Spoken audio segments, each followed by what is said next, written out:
afternoon session of the regular meeting of the Board of Lane County Commissioners for Tuesday, April 16, 2024. Welcome to folks in Harris Hall. Welcome back to staff who were with us for the morning. We will move right into our 1:30 time certain item, which is a series of orders from Public Works. And let me just give me a moment here to pull up. There it is. This is item 11A, Public Works, and I will open an on-the-record hearing for planning action file numbers 509 PA23-05321, 05322, and 05323. Today's date is April 16, 2024. It is 1:30 p.m. This is an on-the-record review of the hearings officials' decisions on 3 applications filed on behalf of Edward J. King and EJK Investments for dwellings in the impacted forest lands, or F2 zone, pursuant to the template dwelling provisions. The applications were elevated and processed according to Type 3 procedures. I will now describe the parameters and procedure of this hearing.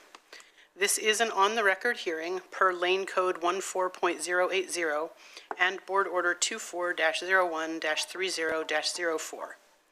Lane Code 14.0805C provides that anything that could have been presented to the hearings official but was not is not allowed now in the on-the-record hearing before the board. Participants are limited to the applicant and the planning director. Nothing new may be accepted or considered by the board. The board's job is to review the record before the hearings official and the hearings official's 3 decisions. For those of you who are here in person or online, there will be an opportunity to challenge commissioners' disclosures and ability to participate in this review of the hearings official's decisions, but no testimony, evidence, or argument on the merits of the applications will be considered through the opportunity to challenge. Failure to raise an issue accompanied by statements or evidence sufficient to afford a commissioner with an opportunity to respond may preclude appeal of this issue to LUBA. The order of the proceedings will begin with a staff report. The applicant or applicant's representative may then present based on the limitations I've described. After each presentation, the commissioners will have an opportunity to ask questions before moving to deliberation and decision. The board's decision will be final.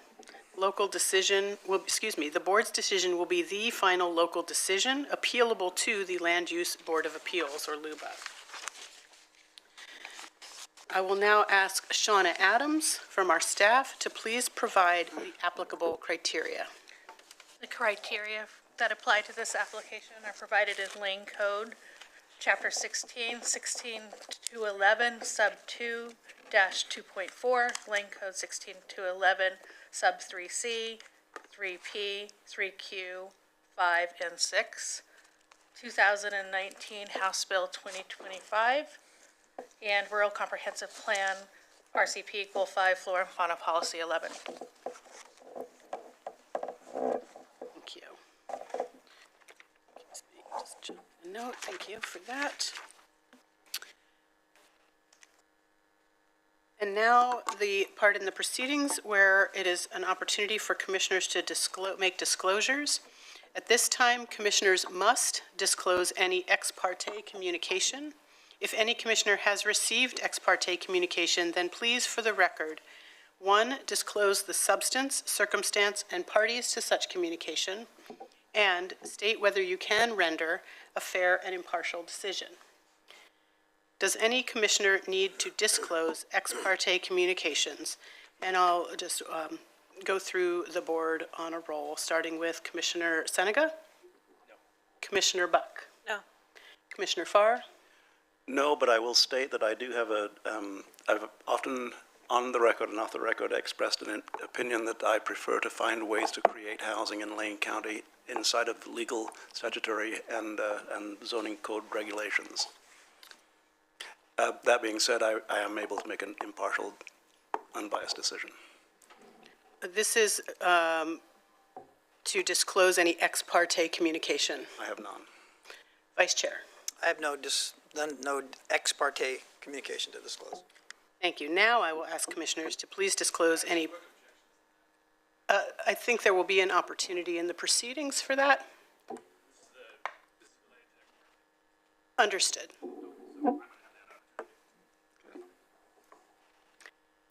Now I will ask commissioners to disclose any personal knowledge, bias, prejudgment, or conflicts of interest related to the matter before the board. And I will again do this as a roll, starting with Commissioner Senega. No. Commissioner Buck, do you need to disclose any personal knowledge, bias, prejudgment, or conflict of interest? None. Commissioner Farr. Regarding bias or prejudgment, I'll restate what I said earlier. I do often express that I seek ways to find it within the law, building houses and residences inside of Lane County. That being said, I have no, I will be able to render an impartial decision on this. Vice Chair. Thank you, Chair. No, I will be able to render a neutral and unbiased opinion on this case, as I have been publicly aware and put out that I will also want to use the properties that people own to the highest and best use. And if that means to develop them, then I'm all for that because of our housing current shortage. But I have no inability to be neutral in this topic.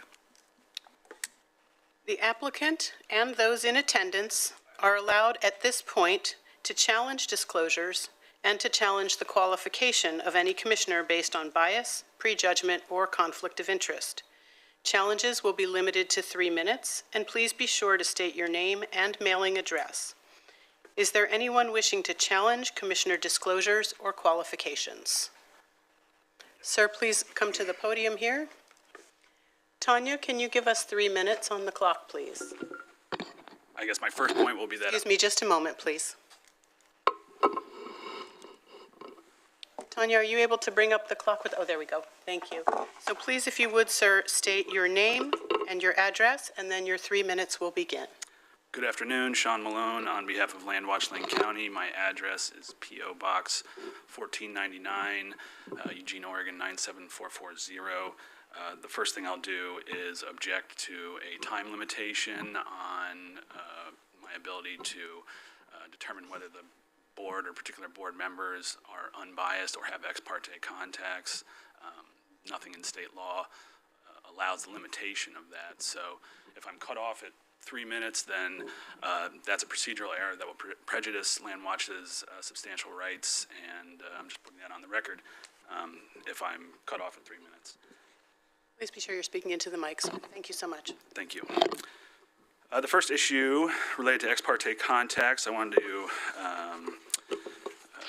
address Vice Chair Commissioner Lovall at the June 13th, 2023 meeting in which the board called up the next available F2 template dwelling application. Commissioner Lovall indicated on several occasions that he has a communication list that he's referring to and communicating with others about the issues at issue here related to F2 dwellings.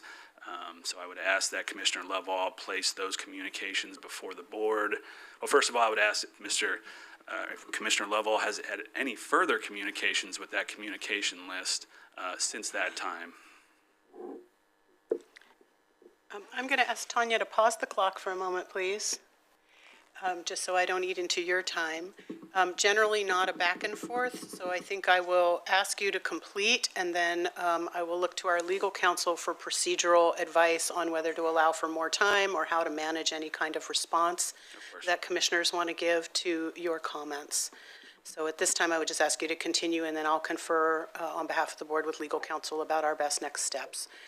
Tanya, please restart the clock and continue. Thank you. Thank you.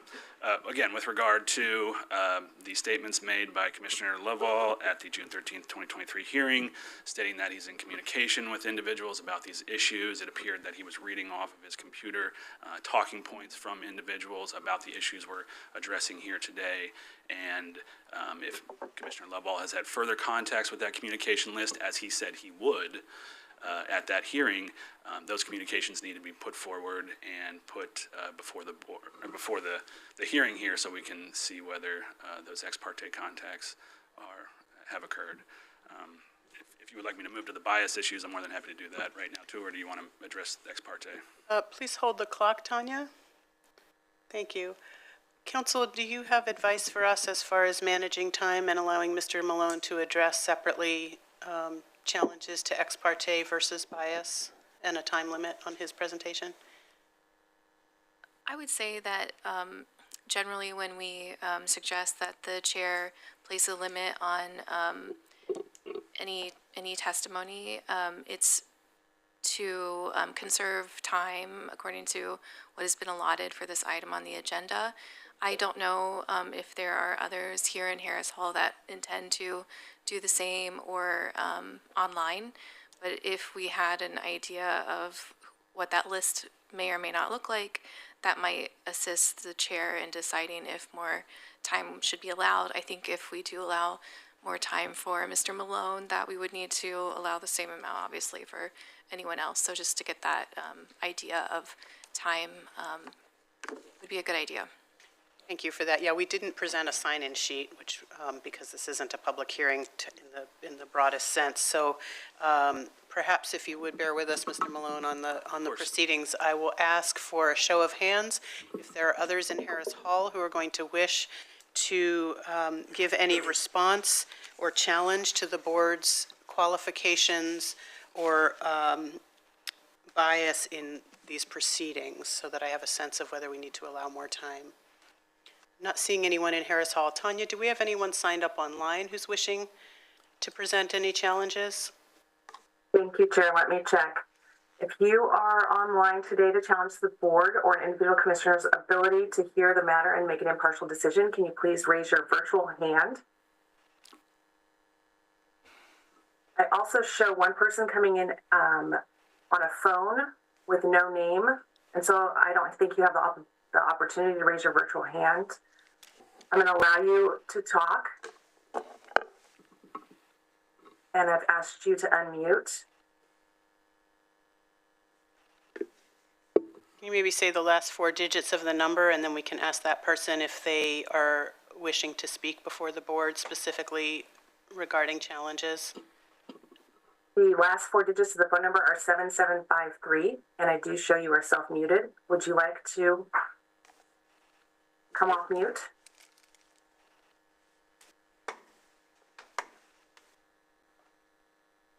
Chair, I do not see them coming off mute, and I do not see any virtual hands raised.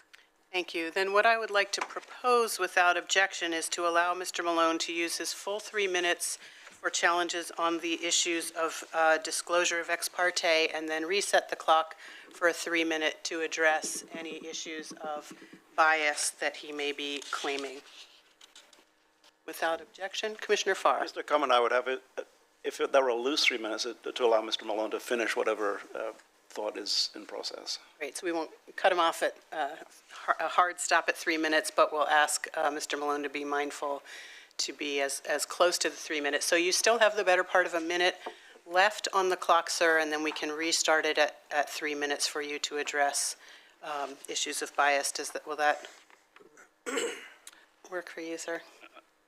Again, I don't think there's any limitation on my ability to present or object on the basis of bias or ex parte contacts. It's not my intention here to take a lot of time. I'm going to I'd like to just get through what we have here.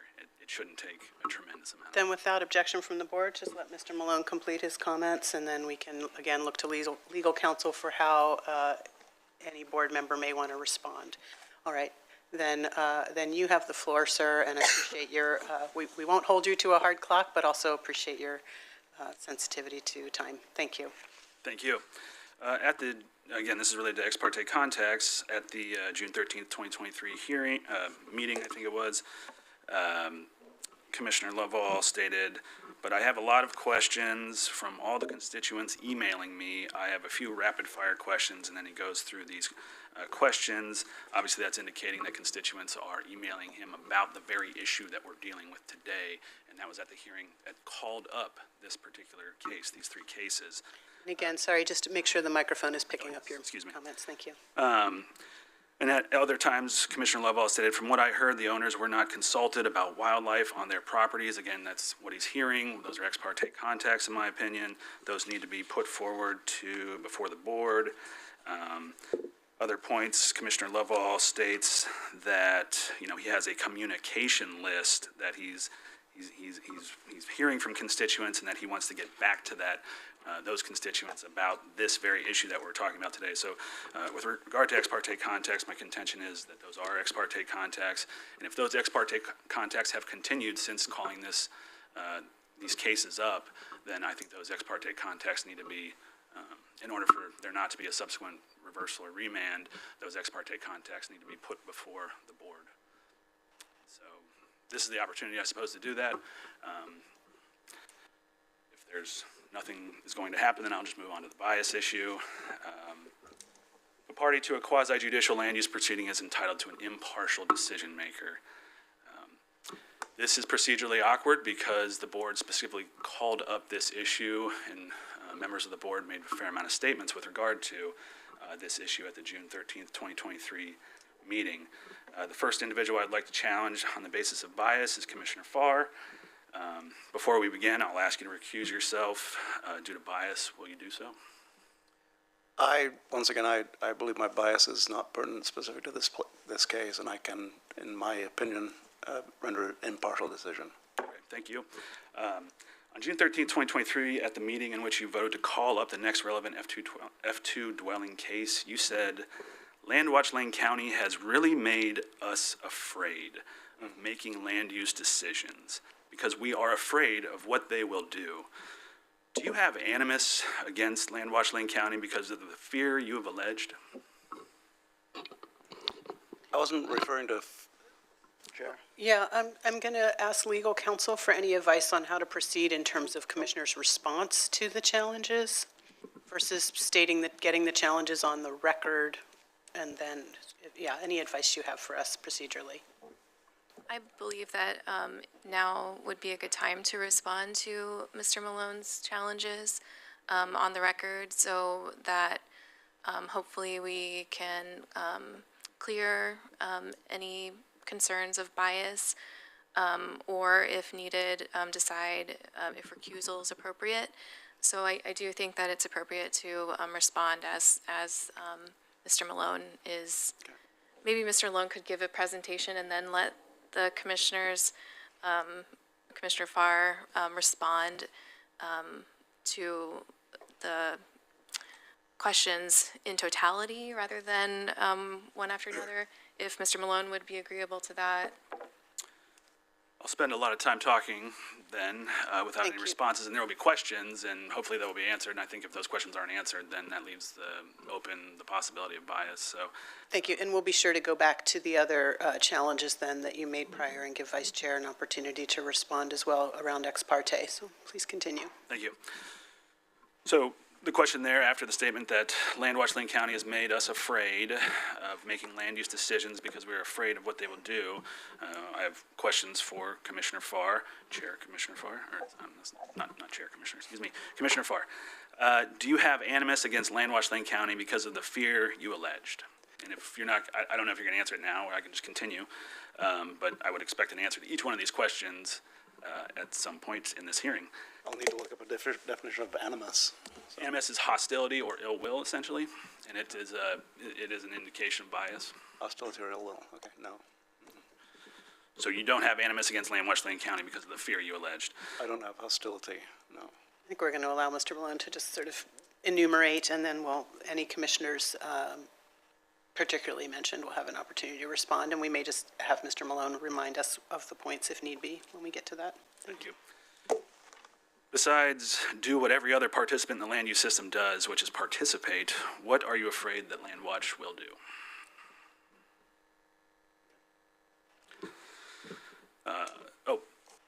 I omitted a part of that. The full quote is, "I think we are blessed in this county because Landwatch Lane County has really made us afraid of making land use decisions because we are afraid of what they will do." Do you use sarcasm against other parties that come before you? Can you name another instance in which you've used sarcasm from the podium against a land use participant? At the same hearing, you said, "And they've been successful sometimes, but as often as not, they are not so successful." Do you have any evidence that Landwatch is more often not successful than they are successful? Is there a reason you would say something such as that without evidence to back it up, unless you had some animus towards Landwatch Lane County? And again, there's more to that. And the full quote there is, "And they've been successful sometimes, but as often as not, they are not so successful in their obstruction to development, to developing the land that people own." Do you think Landwatch Lane County engages in obstruction? If not, why would you say that Landwatch Lane County is engaged in obstruction? Do you think participating in Oregon's comprehensive land use system is obstructionism? Can you name an instance where Landwatch engaged in obstructionism? Can you name an instance, did you say that Landwatch engages in obstructionism because you have animus towards Landwatch Lane County? So that's it for the animus component here. Moving on to what I refer to as prejudgment is another element of bias. At the June 13th, 2023 hearing, you said in some fashion or another that you wanted flexibility on the issue of F2 template dwellings, not a dozen times, but 13 times, a baker's dozen of instances in which you wanted flexibility when speaking about the issue before you today. Do you think that the current legal regime, as articulated by Nimkish and King cases, as well as the hearings official's decision that we're here reviewing, is that flexible or is that inflexible? You stated, "I contend that the most important thing we can do with resources we have is to find greater flexibility in land use law as it pertains to residential uses outside of urban growth boundaries in Lane County, and to find greater flexibility in allowing people to develop residences outside of urban growth boundaries." You stated, "That's my statement, and any discussion we have from this point forward will be surrounding that statement. Finding flexibility within land use laws using Lane County's ability to interpret the law in ways that get us to yes." You also stated, "We don't have some of the flexibility." And you also stated, "It's important that we find ways within Oregon law to be as flexible as we possibly can in Lane County." You also stated, "To gain flexibility that you so desire, in fact, it's the most important thing you said we can do, then you'll have to overturn the hearings official's decision. Is that correct?" Is that what is going to happen today? Overturning the hearings official's decision? Or more to the point, are you going to vote to overturn the hearings official's decision? At the June 13th, 2023 meeting, you said 3 times that on this issue you want to get to yes. For example, as noted above, you said, "That's my statement, and any discussion we have from this point forward will be surrounding that statement. Finding flexibility within the land use law, using Lane County's ability to interpret the law in ways that get us to yes." Does that mean that the current legal regime, Nimkish, King, the hearings official's decision before you, in your judgment, is a no? At the June 13th, 2023 meeting, in the context of the Nimkish and King decision, you said on 2 occasions that you wanted to make it easier for people to develop their land. You said, "I think to me it's very important that at this point in time, in particular, we set a course for this county that makes it easier for people to use land to develop for residential purposes outside urban growth boundaries."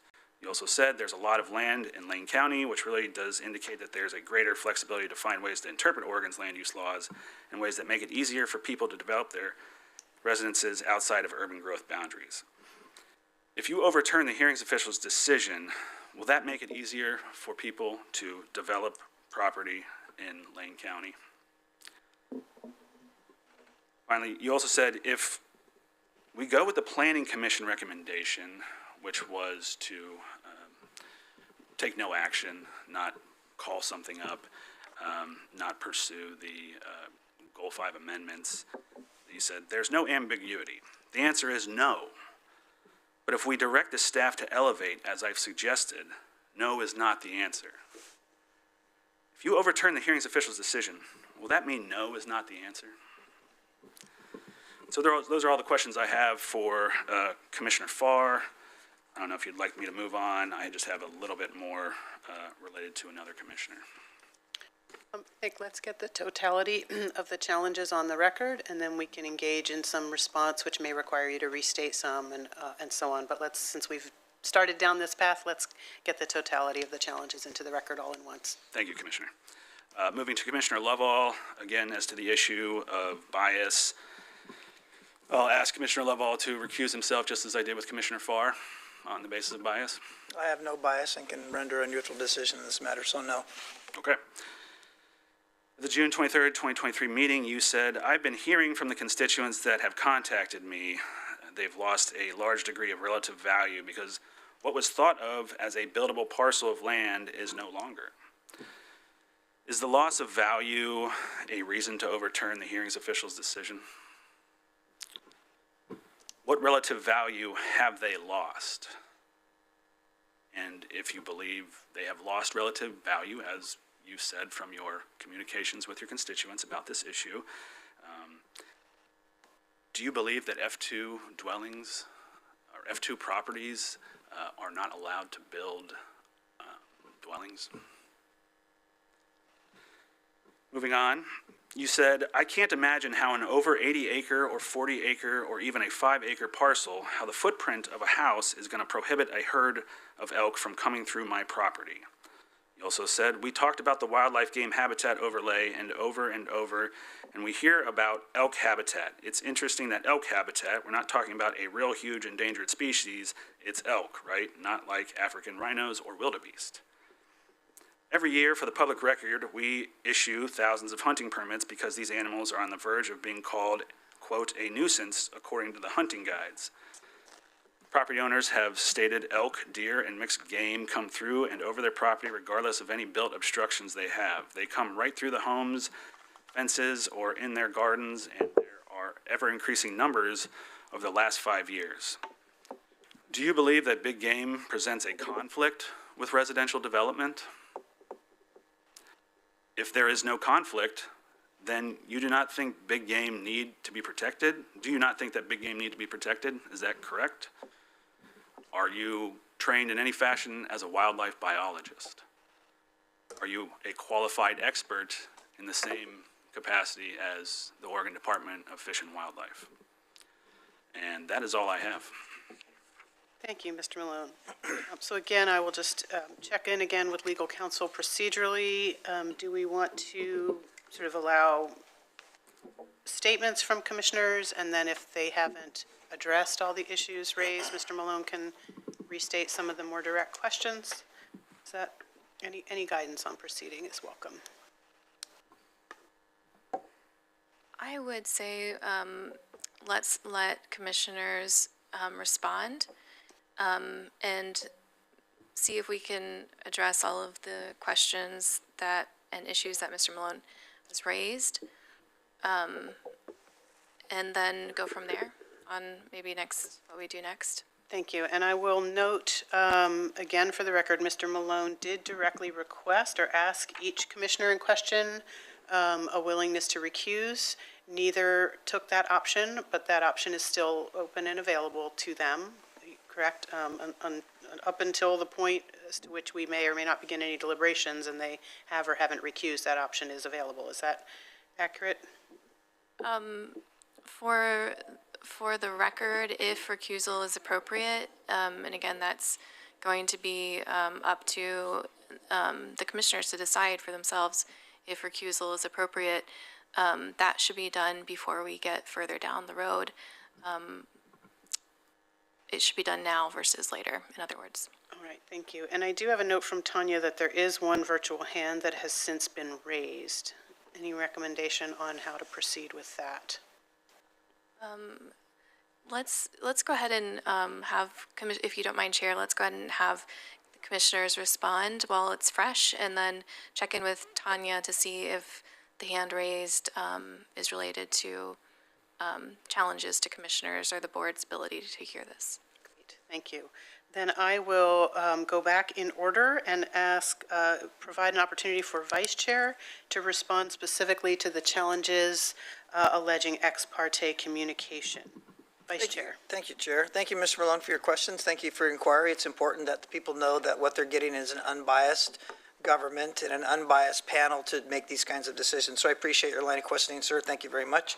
As for the June 13th meeting, that communication list that I referred to is a very short list. It was basically the two people that approached me during my campaign, Dana Westfalt in the Jasper area neighborhood, and a friend of mine, Daniel Bossaroba, who has property in Cresswell. They were lamenting about what the hassles were about their F2 properties and the challenges they were having with the county, and thought once, if I got into office, if there's anything I could do about it. So that's the list I was referring to. As for this continued contact, as we elevated these three cases from King, we have purposefully and by guidance by our counsel, I have not made any contact thus far with the people beforehand concerning this once this is elevated, so that we could maintain that neutrality. So thank you for that question. As for the questions about emailed by constituents, there's a good many folks, I'm sure you imagine, complain about the Land Management Division and some of the hassles they get into. I get a good many emails about that, a handful of them relating to F2 lands. There's a couple of attorneys that I have talked to about F2 lands and about some of the things that Oregon has decided based on history. 1994, I think you'll recall that we decided that there was F1 and F2 lands, and we should differentiate the two. F1 lands are basically federal production lands not suitable for residences, and then F2 lands, we decided that somewhere along the lines a template approach would be the best approach. Those are issues that I was unaware of as a campaign commissioner, but now as a commissioner becoming more familiar and continue to seek more knowledge about those issues. So as for those challenges about constituents, those are informational for me to become more educated on the topic about if F2 lands are allowed to build. In answer to your direct question about if F2 land should be built upon, I think based on what I know about templates, my answer would be if a land is available for development, if a landowner has the right to build on his property legally by code and by acceptance of all of our land ordinances by the county, they should be able to do what they want to do with their land by constitution to use it in the highest and best use possible. I will always stand for that, and that's what I'll stand for today in a neutral fashion. As third, you're prohibited about the herd and me being a biologist. No, my background is not land biology. My background is finding out the most I can about what I don't know in life, and this includes one of them. Big game, as you know, elk is a hunted species. I'm sure that that wouldn't be a contention that you and I would share. It is considered a nuisance and in some degrees in some circles of conversation, and that people who are residences of F2 land, those particular short lists of people that I referred to earlier, has regularly told me that any structures on their property they put doesn't seem to inhibit the way elks breed, nest, sleep, or go through their property. So those are the comments that I have been relayed to. And do I think big game is a conflict with development? No, I don't believe it is a direct conflict. I believe that there is information that we need to settle at this hearing today to decide if this conflict exists, whether big game policy or zoning prohibits constitutional owned land by people to use it as they wish. That's what I want to find out today. So in answer to all these questions, I still maintain the neutrality, and I believe that I can make a neutral and unbiased decision on this case. Thank you. You said, I said, do you believe big game presents a conflict with residential development? Then you said no. And then you subsequently said, we're trying to figure that out today. Which one is it? Well, it's yet to be determined, isn't it? As a neutral party of this said procedure, no. it's to be determined. I don't believe that animals are a direct conflict. I mean, obviously, the species of animals and the species of humans need to coexist, and that's what we're trying to find out today with this procedure, whether this particular case would allow both coexistence of rights of people to develop their property and the rights of animals to live on the earth. So do you believe big game presents a conflict with residential? We're going to find that out, aren't we, sir? You said no, and now you've changed your answer, so we'll go with the second answer. We can do tit for tat argument all day long, Mr. Malone, but I'm here to get to a neutral position and to find out the case that, of these matters to decide on. I'm here to make sure that you're unbiased beforehand. I am You said no, unbiased. But you said no, so then you changed your answer, so the record will reflect that. Well, thanks for the That, question. yeah, that is Thank you, the Chair. part on ex parte challenges to vice chair. And yes, now Commissioner Farr to the issues of bias. Well, I'm going to go first to your final question, and that is, you said, will you overturn the hearings official's decision today? I don't know. That's my answer to that one.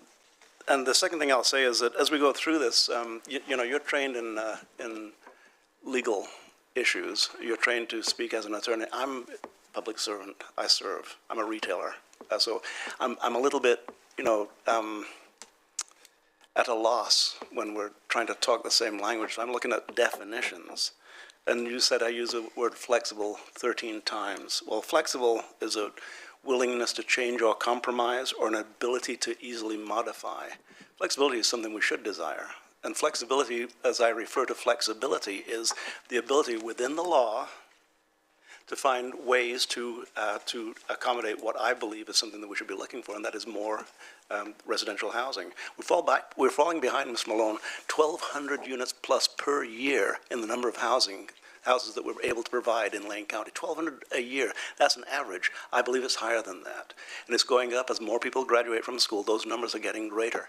I will always advocate for finding flexibility within the law, flexibility which is a willingness to change or compromise what may be our original thoughts on it, and an ability to easily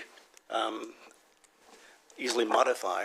I will advocate for that. So that's why I use flexibility, and I used it 13 times. I think I've just used it another 5 or 6 times. And it really is falling back on my definition of what flexibility is. And it's being able within the rules to do the best you can. And the best, and my definition of the best we can is finding more housing when we're falling that far behind every single year, over and over, and it compounds. Every year we're finding less and less. We have more and more homeless people. We have more and more people.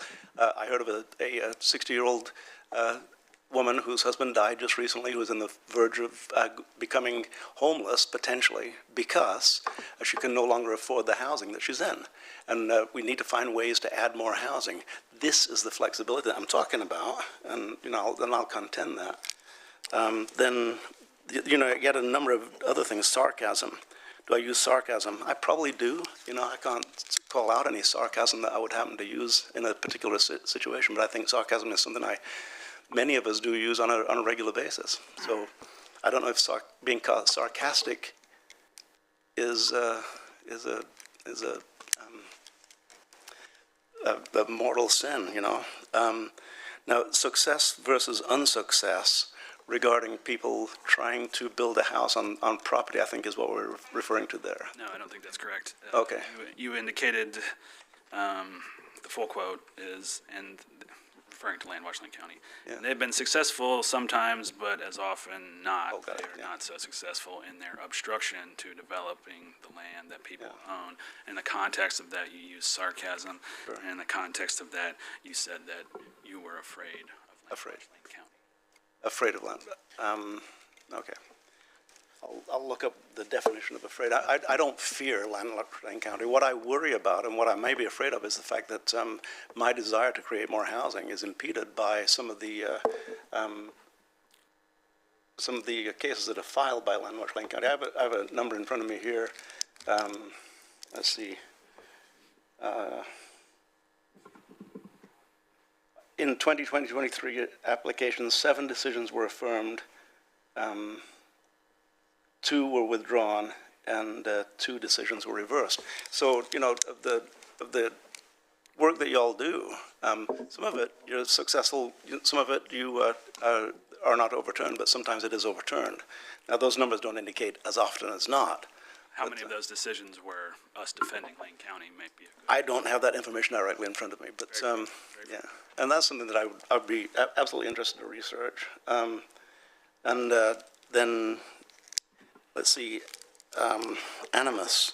do I have animus toward Landwatch Lane County? No, I don't have any animus, other than, and you say, I use the term obstruction. And I think in that regard, obstruction is anything that slows something down. If you put an obstruction in a water line, I'm very familiar with water lines, then that slows it down.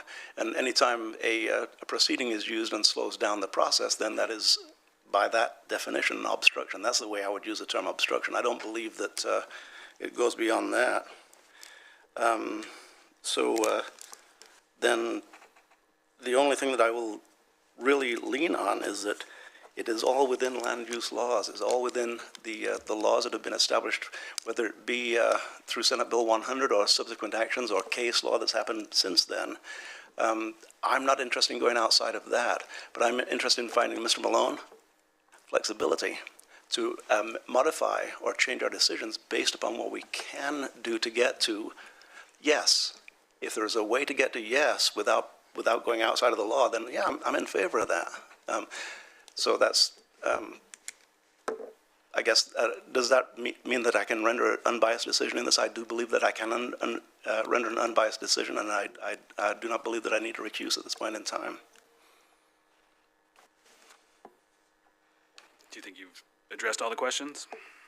Then shall we move to Vice Chair Lovall on the matter of bias? You had some questions for him regarding bias, or have those been addressed for I you? think we sort of addressed them there, yeah. I think that's all I have. Thank you. Thank you. Tanya, is the person still with us on the line, and would they still like to make comments specifically related to any challenges to any commissioner's ability to hear this case without bias and/or any challenges to the declarations of no ex parte communication? Thank you, Chair. Amy, I'm going to allow you to talk. And you are self-muted. Hi, thanks so much for taking my question.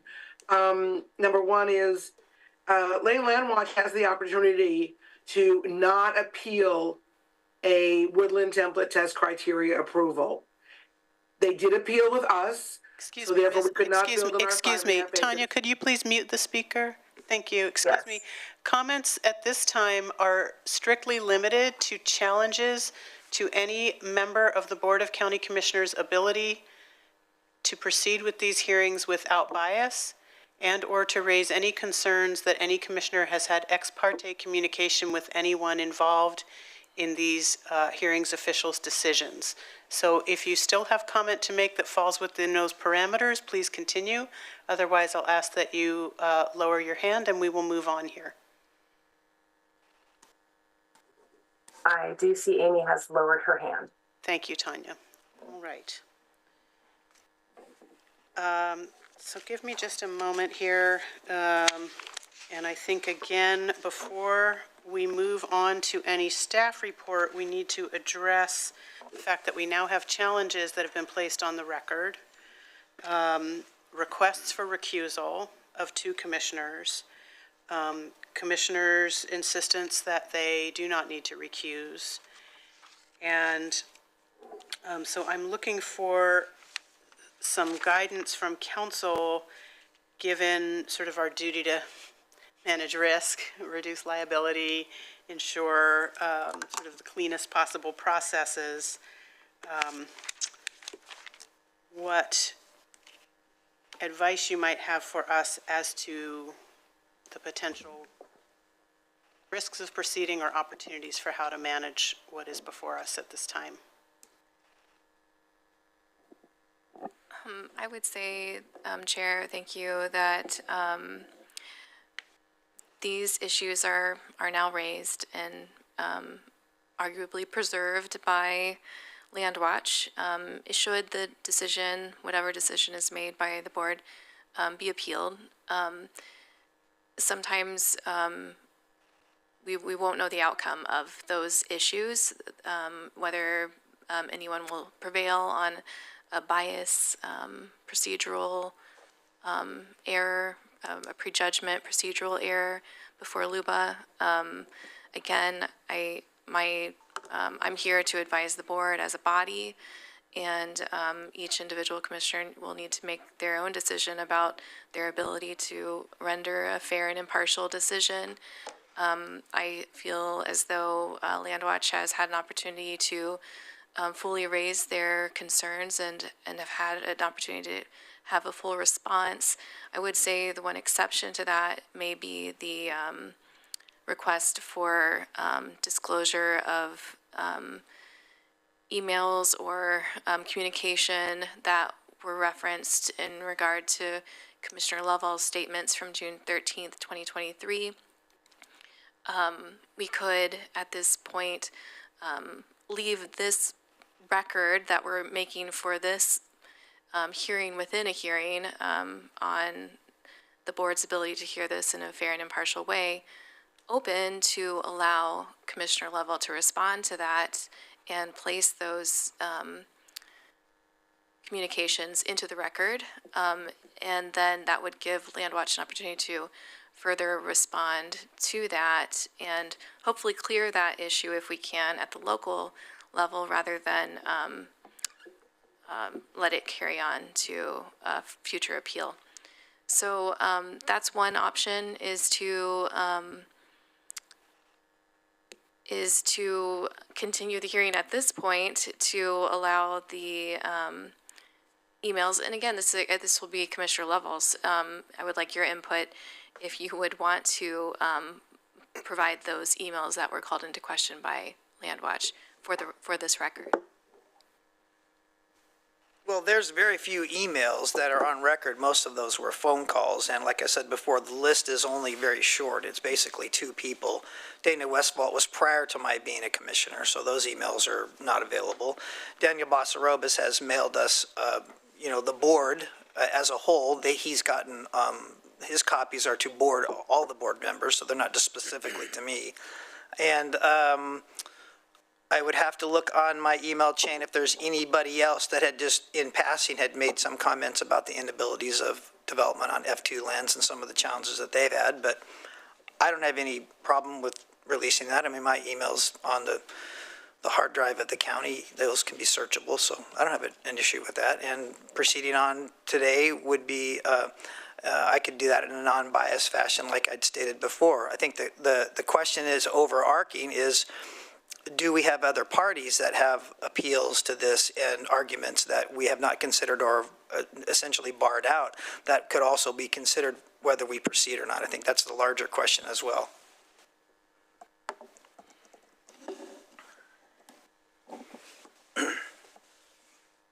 So I'm hearing Vice Chair say that there's no objection to providing at least some the emails that have been referenced, and to the extent that any deal with F2.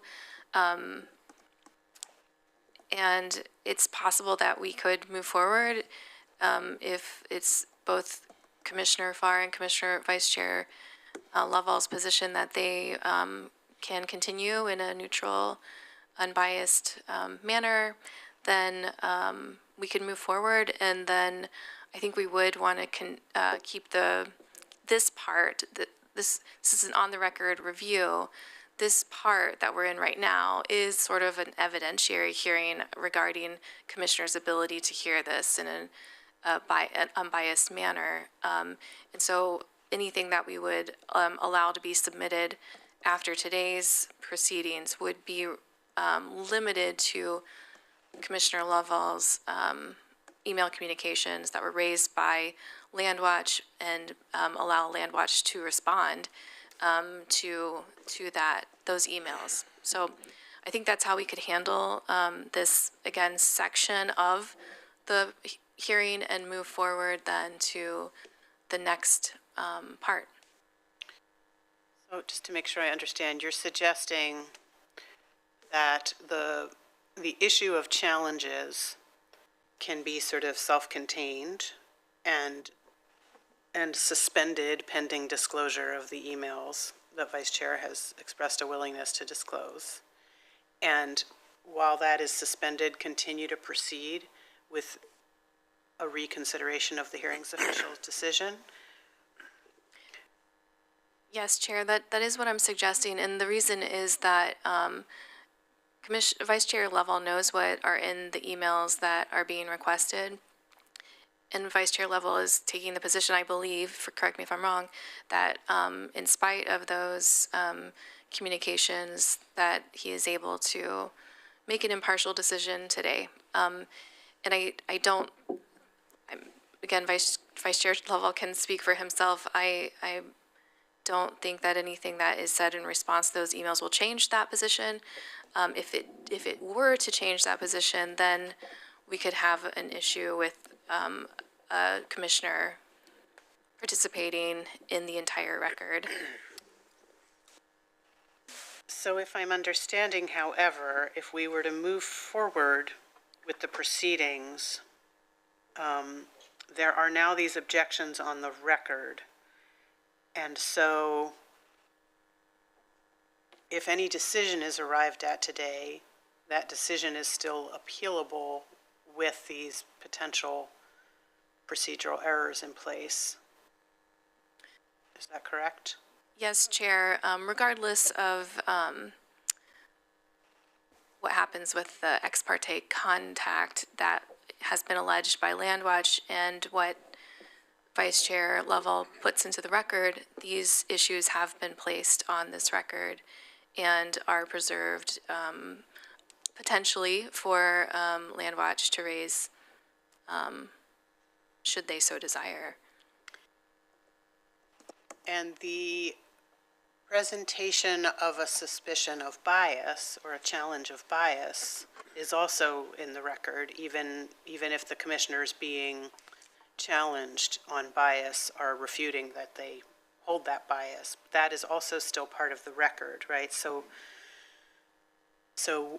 were any decision arrived at today and someone wished to challenge that decision, they could raise those issues.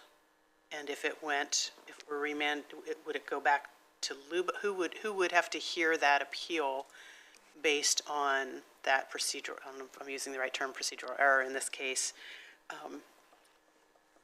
and those were upheld by LUBA or whoever that is, what happens then?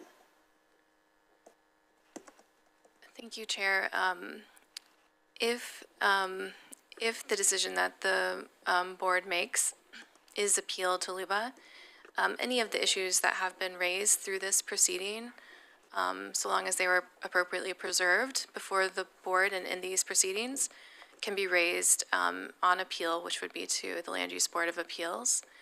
And if those challenges are upheld, they could result in remand of the decision that the board made, for the board to remake the decision subject to LUBA's directions, which if they found that there was in fact bias, generally the directions from LUBA are to do it again, but don't let the biased commissioner participate.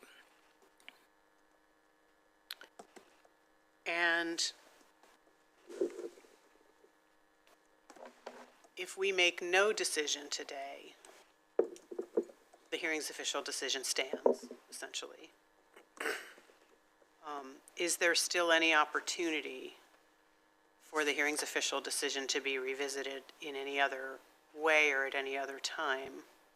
What I'm trying to get at is here, sort of, we can either full steam ahead and parties may or may not want to challenge whatever decision is made, or we can withdraw or direct staff to withdraw the request to hear and make no decision, and the hearing's official stands. Hearing official decision stands. Is there another option that I'm missing?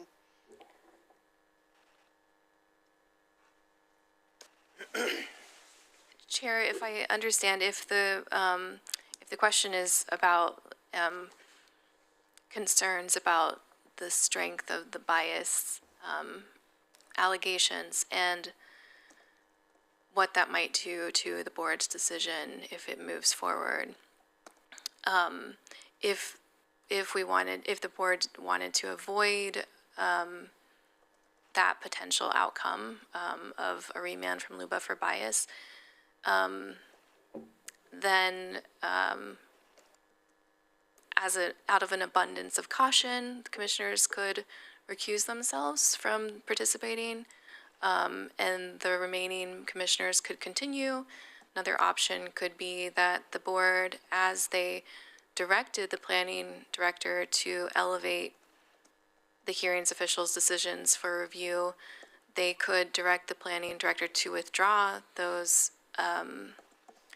decisions for the board's review and then not have to make a decision on the applications that are before the board currently. Those are the options I see right now. Commissioners recuse themselves and the remaining members continue. Staff is directed to withdraw the applications or full steam ahead and let the chips fall, basically.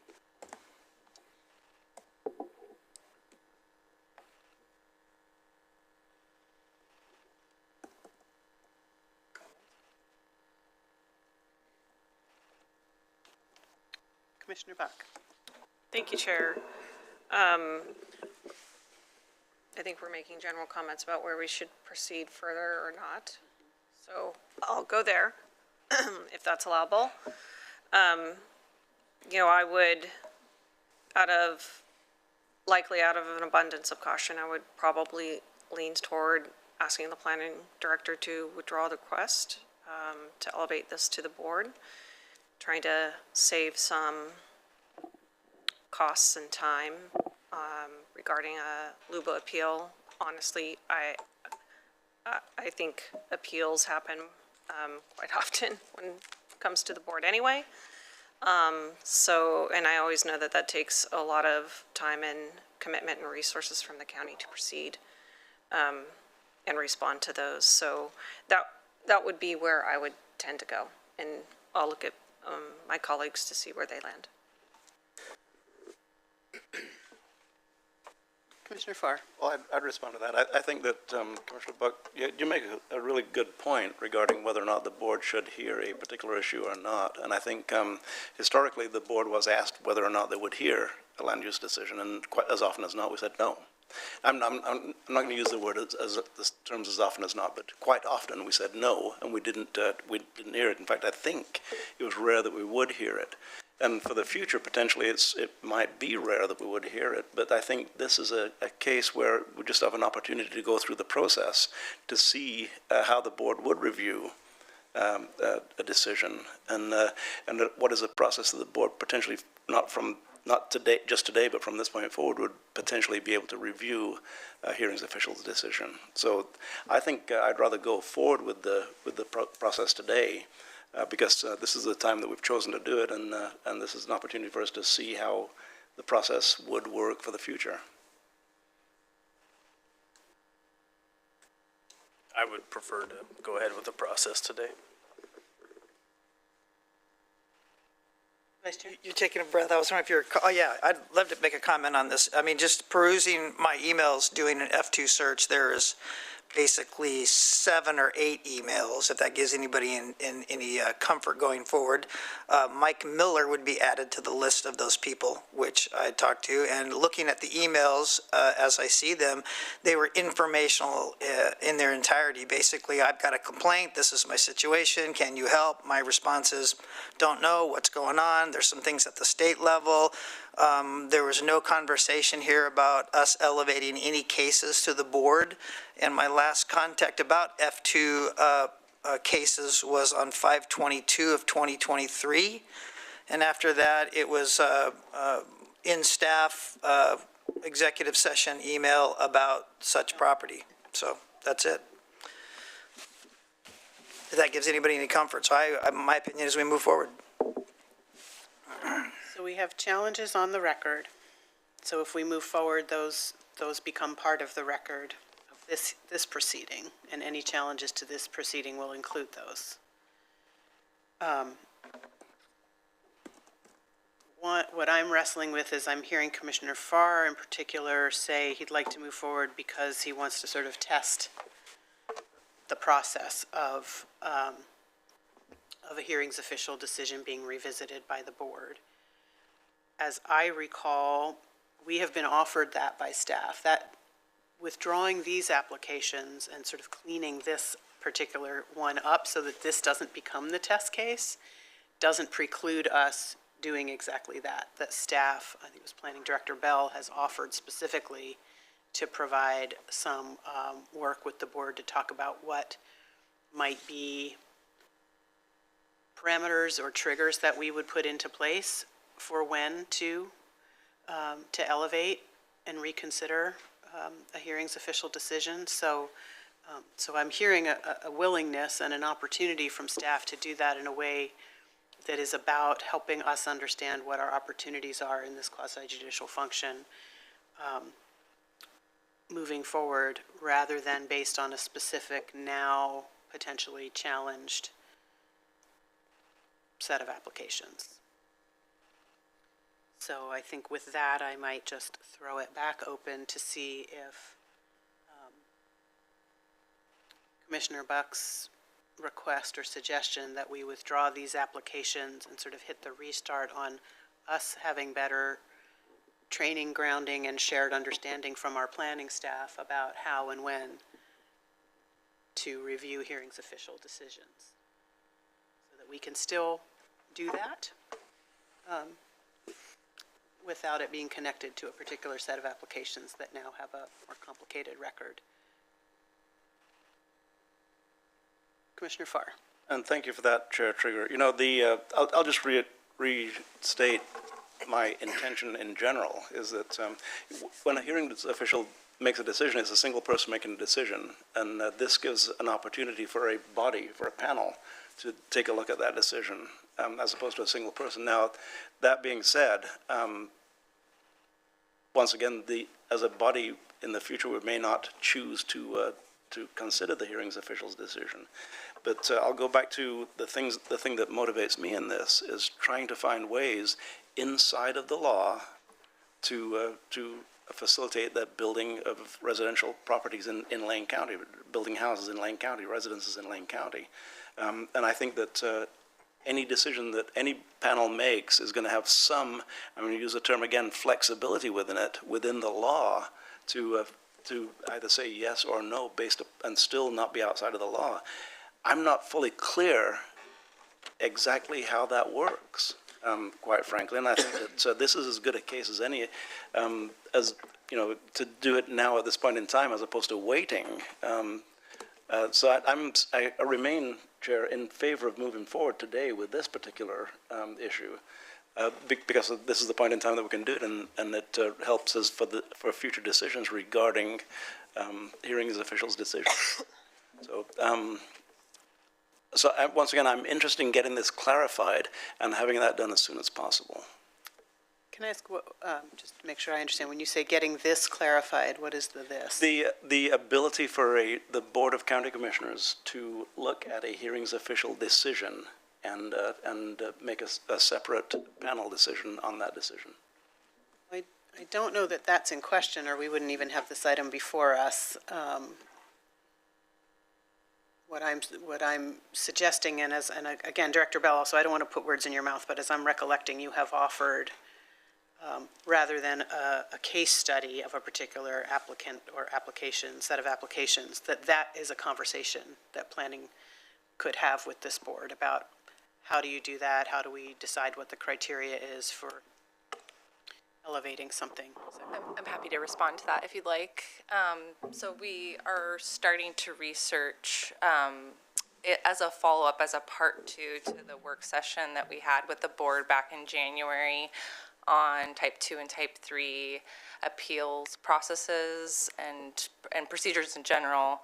We're starting to research other counties' codes and different options for the board to review matters through a call-up procedure. We're finding a number of counties have something like that in place and other mechanisms to elevate certain applications, and not necessarily every single application.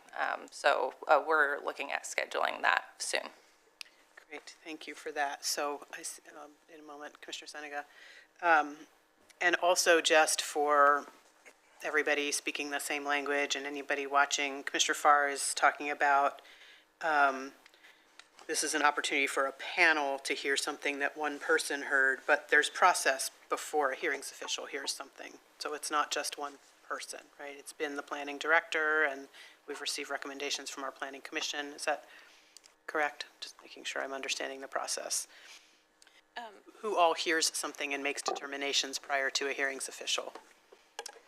So in this case, these are related to type 2 applications. And so those are first decided typically by staff. In this case, they were elevated to the hearings official. So the applications were reviewed by staff, staff provided a recommendation, and then the hearings official rendered the decision before the applications went into the appeal period. And then at that point, they were requested for board review. And it was the planning commission, after the hearings official had rendered a decision, and in the course of this board saying, could that elevate to us for reconsideration, that question went to the planning commission, and their recommendation was not to, for this set of applications, but not to generally never do that. Is that correct? Yes, thank you for that question, Chair. So the Planning Commission did weigh in on the letter that was provided by the home builders related to big game generally in May of 2022. I believe that was provided to the board, and we were provided with direction to take that to the Planning Commission for their consideration, and they recommended that the board not adopt that interpretation at that time. So that matter has gone before the Planning Commission. Thank you.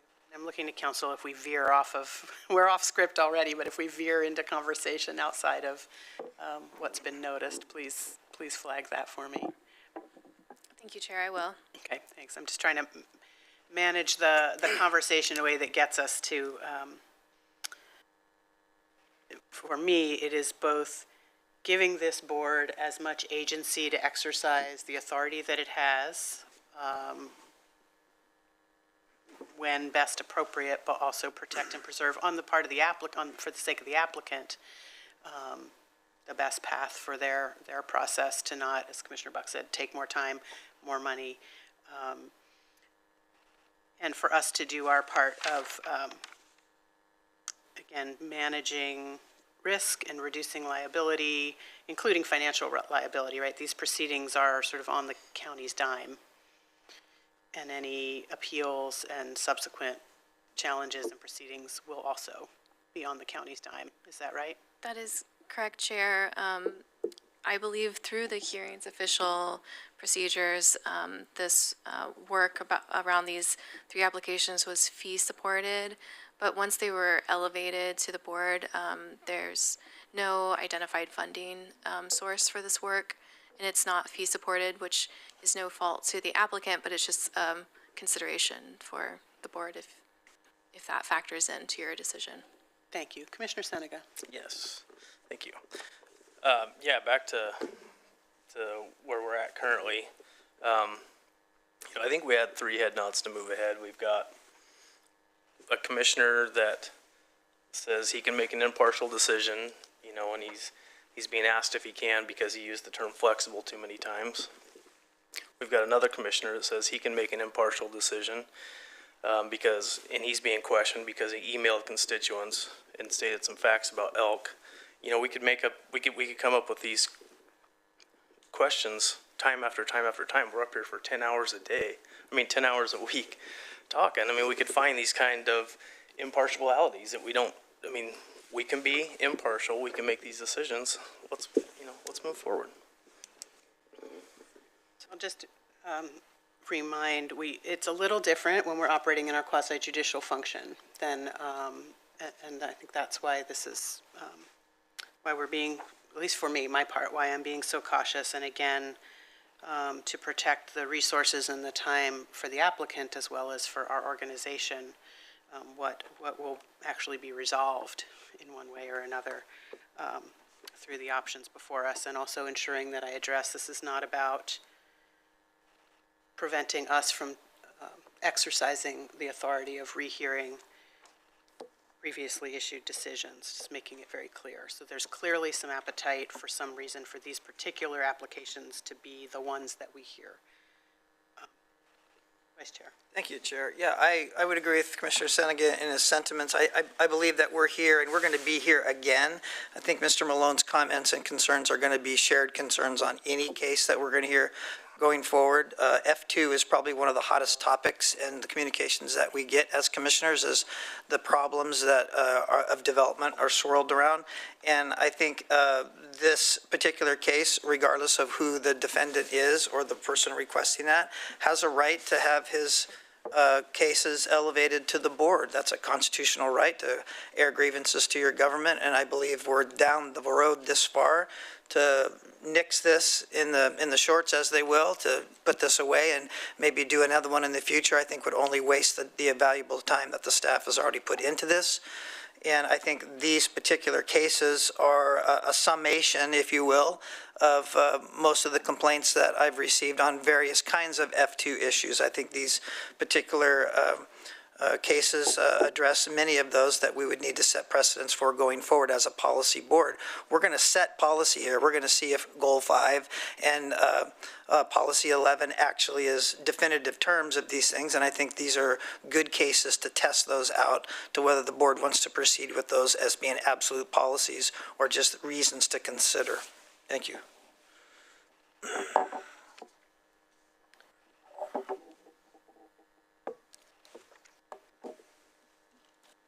Then, Chair? Commissioner Farr. Thanks. Thank you, Chair. And thank you, Commissioner Buck, for talking about the applicant's role in this. The applicant, the expense involved, the time involved. That was expressed as a reason to consider not doing this particular case at this point in time. There's no place in this hearing for the applicant to state whether or not they're okay with moving forward with the expense, et cetera. Is that, how would we hear from the applicant for them to say, we don't mind the time, we don't mind the expense, that don't consider that to be an issue? Chair, Commissioner Farr, I believe that in the procedure that we have here, there will be an opportunity for the applicant or applicant's representative to raise some issues with procedure, not the procedure, the alleged procedural issues that we've heard so far, but something else. And since questioning along the lines of, do you want to continue based on what you've heard, is not necessarily getting into the merits of the applications, I think that if the applicant's representative wants to discuss that at that point,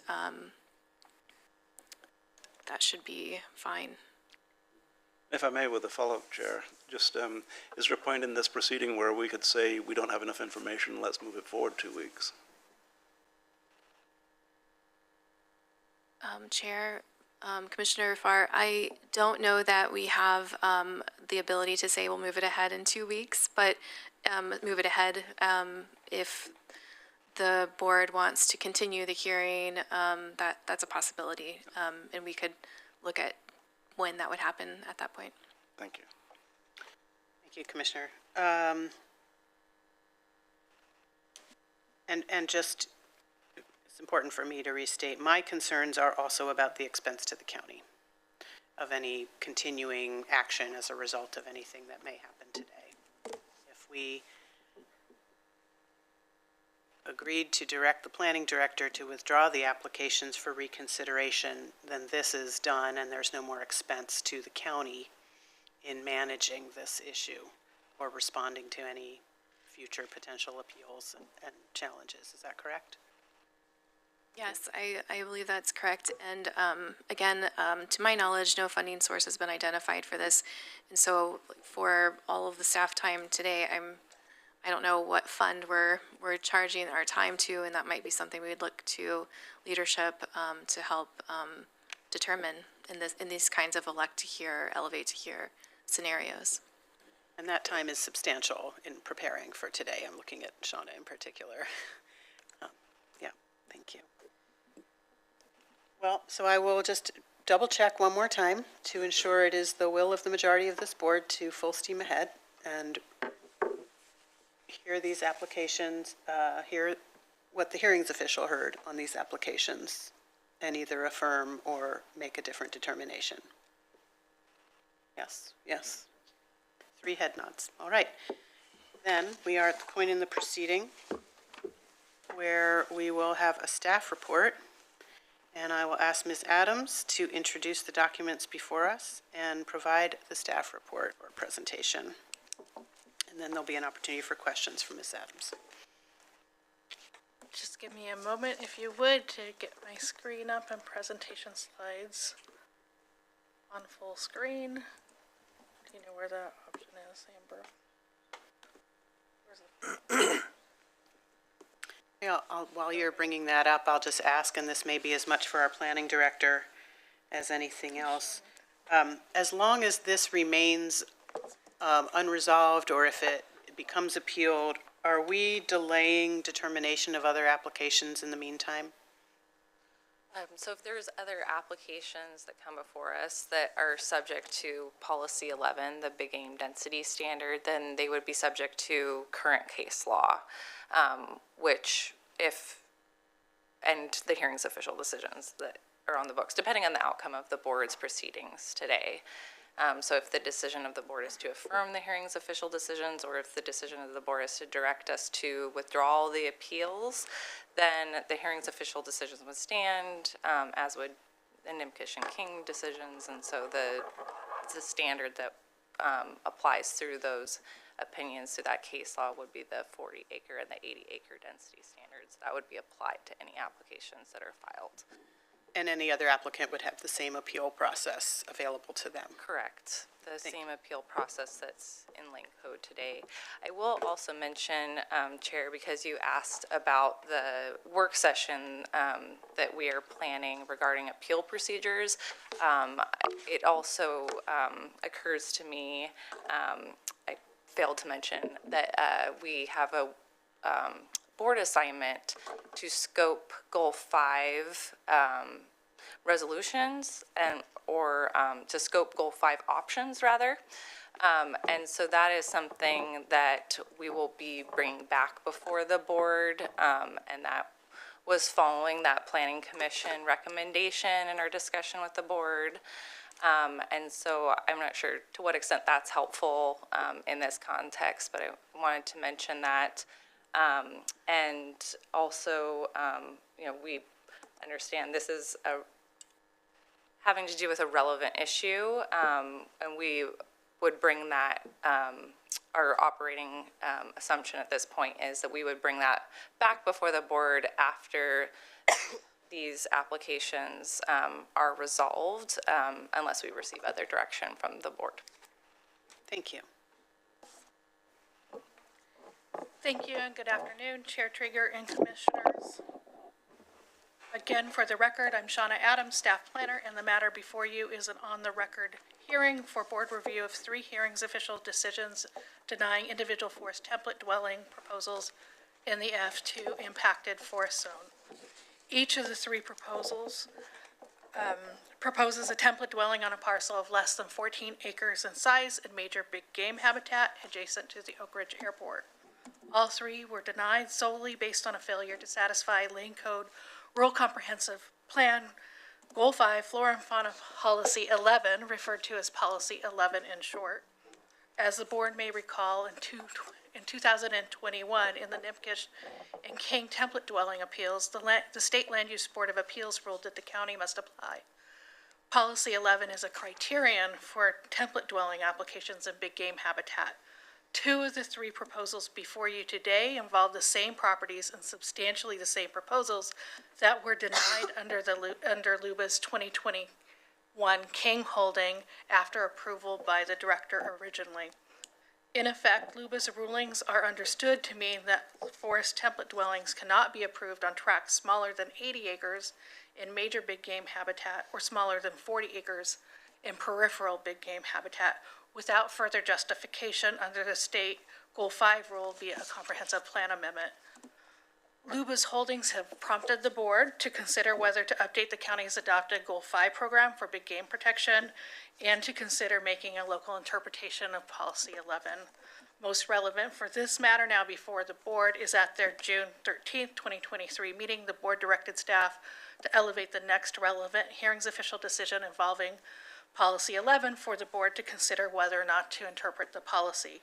According to that directive in Lane Code Chapter 14 procedures, the staff requested board review of the hearing's official decisions via an on-the-record hearing. On January 30th, the board adopted the board order to hold that hearing on March 19th. And on March 19th, the board postponed the hearing to today when all commissioners could be present. Staff's agenda cover memo for the March 19th meeting provides an overview of the hearing's officials' proceedings and evidentiary record. The cover memo focuses on the specific Policy 11 issues raised before the hearing's official and highlights questions for the board to consider in their review. The memo also highlights new information and details regarding Policy 11 that have come to light since the staff's June update. Staff's presentation today will summarize the overview provided in the staff agenda cover memo and generally follows the same format. The evidentiary record for the three applications consists of several thousand pages, the hearings recordings, and the recording for the board's June meeting. The testimony provided during the hearing's official proceedings includes comment from two neighbors opposed to the proposals as being contrary to the purposes and requirements of forest zoning. Numerous parties provided written and oral testimony in anticipation of board review. Several of those parties expressed support for the proposals, indicating that Policy 11 interferes with their plans for forest template dwellings and should not be interpreted to apply to forest template dwelling applications. The Oregon Department of Fish and Wildlife, ODFW in short, Landwatch Lane County, and Thousand Friends of Oregon all provided testimony opposing the proposals. Staff reports and open record submittals to the hearings official included historical ODFW correspondence not previously reviewed by LUBA. This correspondence is referenced in the Flora and Fauna Working Paper and 1983 Addendum and DLCD staff reports reviewed by LUBA and appears to resolve some of the ambiguities in the legislative history. Staff's March 19th agenda cover memo includes attachments and website links to the most relevant information in the record, including the hearings officials' decisions, all written testimony and open record submittals by staff, the applicant, and all parties of records. Additionally, the entire record has been made available in a consolidated format via the links on the board's agenda page. Staff is available to answer any information about the record and encourages the board to ask staff regarding the record for any facts the board relies on as the basis for their decision. The majority of rural Lane County is governed by the Lane County Rural Comprehensive Plan, the RCP, which was initially adopted and acknowledged by the state to comply with statewide planning goals in 1984. As part of the RCP, Lane County was tasked with implementing Goal 5 natural resource protections, including protections for significant big game habitat for deer and elk. Policy 11 on the screen is part of the county's adopted program for big game habitat protection to meet the requirements of Goal 5 within the RCP plan area.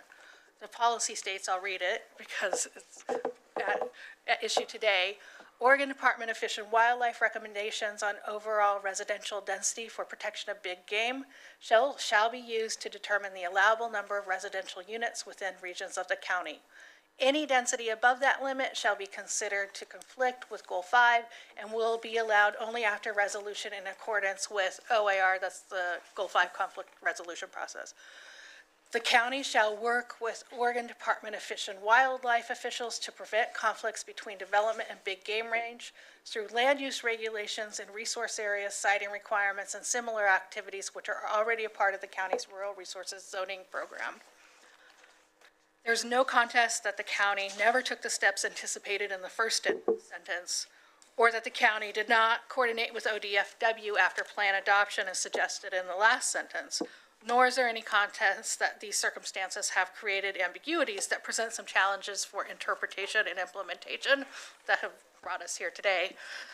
The pivotal question is whether Policy 11 density standards in the second sentence are correctly interpreted to apply directly to forest template dwelling proposals and big game habitat.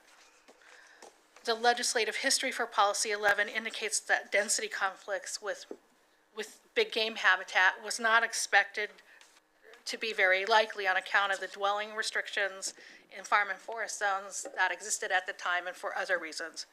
Of note, it wasn't until 1993 that state law enabled forest template dwellings in forest zones and many other dwelling options that exist today in farm and forest zones. And it wasn't until the early 2000s that those new dwelling allowances were codified in the Lane Code.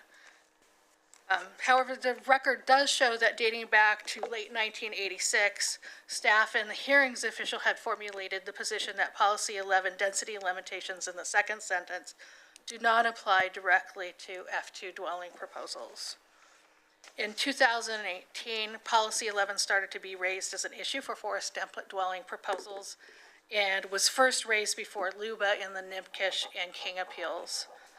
LUBA found that the historical interpretation of Policy 11 by staff and the hearings official, including the initial planning director decision for the King applications the first time around, did not bear up to scrutiny based on the policy text, legislative history, context, and purpose. For the proposed template dwellings, the only identified path for approval would be if a determination was made that the Policy 11 density limitations do not apply directly as an approval criteria, contrary to LUBA's holding. The applicant has made two arguments why Policy 11 need not apply. Initially, the applicants argued that because the county could not show that Policy 11 was clear and objective meaning that the policy could be interpreted, plausibly interpreted in only one way and no other ways, that the county was prohibited from applying Policy 11 according to the former 2017 needed housing statutes that were in effect when the template dwelling applications were submitted last May. This argument was consistent with the hearings officials' approval for the Helsel farmhouse help dwelling based on more recent case law. Accordingly, staff initially recommended that the hearings official approve the applicant's template dwelling proposals and offered multiple possible interpretations of Policy 11 in support of that approval. These interpretations included the interpretation that the home builders had asked the board to adopt in 2022, LUBA's holding regarding the same interpretation in NIMKISH and King, and a third interpretation identified by staff.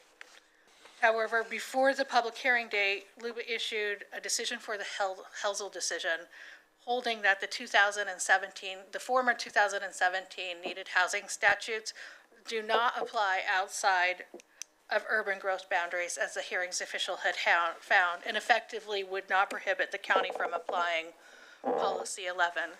Since that time, the Court of Appeals has upheld LUBA's decision, and that ruling stands unless and until the Supreme Court decides to review the decision and reverse it. The applicants raised their second argument regarding Policy 11 at the September public hearing before the hearings official. That argument is essentially the same argument proposed by the home builders in 2022 and has been addressed by LUBA in the NIMKISH and King holdings. In short, the applicant proposes that the board make a local interpretation that Policy 11 does not apply to F2 forest template dwelling proposals for the same reasons rejected by LUBA. The difference would be that LUBA's standard review for a decision made by the board comes with more deference than the standard that was afforded to the hearings official's decision, and that additional deference might possibly result in a different outcome by LUBA. Under the deferential standard of review in ORS 197-829, LUBA is obligated to defer to the board's interpretations of its own policies, unless that interpretation is legally implausible, meaning that the interpretation is either inconsistent with the policy's patently inconsistent with the policy's express language, apparent purpose, underlying policy basis, or the interpretation is contrary to the state laws that the policy is intended to implement. Even though LUBA standards of review would be different for a decision made by the board, and the board's afforded considerable latitude in making an interpretation, LUBA's ruling for Nimkish and King are relevant and instructive in this matter in staff's view. LUBA was tasked with determining whether the county had erred in failing to apply Policy 11 with consideration of the policy text, context, and legislative history in the evidentiary record and the applicant's proposed interpretation. LUBA ultimately concluded that the interpretation lacked foundation and was inconsistent with Goal 5. Were the board to make a local interpretation of Policy 11, that task would entail determining whether and how the hearings official in LUBA,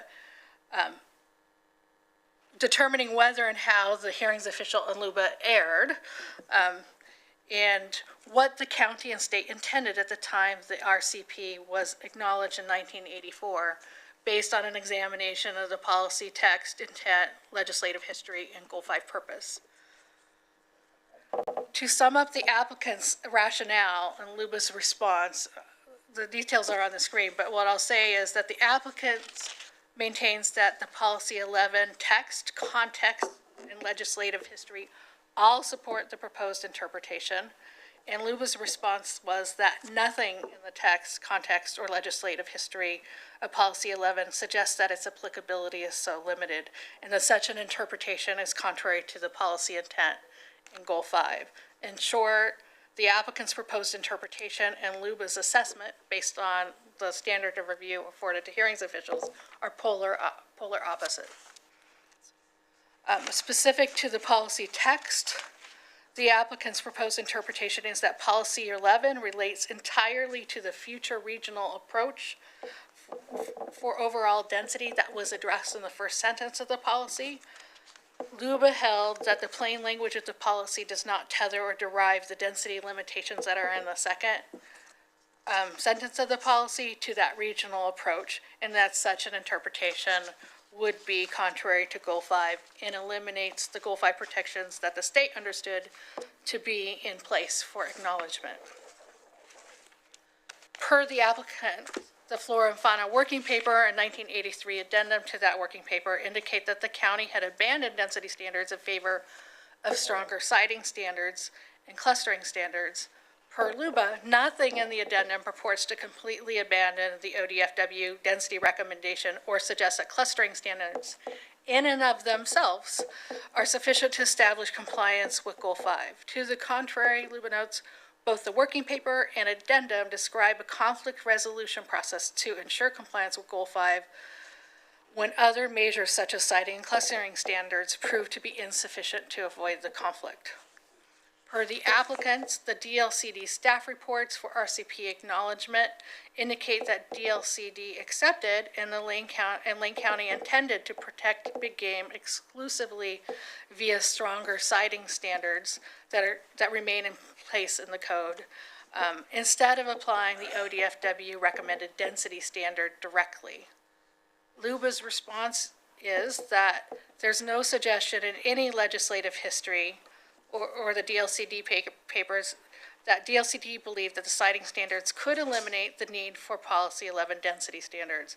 The DLCD staff reports clearly illustrate DLCD's expectation that ODFW density standards would continue to play a role in evaluating development proposals, and nothing in the acknowledgement process eliminated or vitiated the applicability of those density standards to proposed residential development and big game habitat.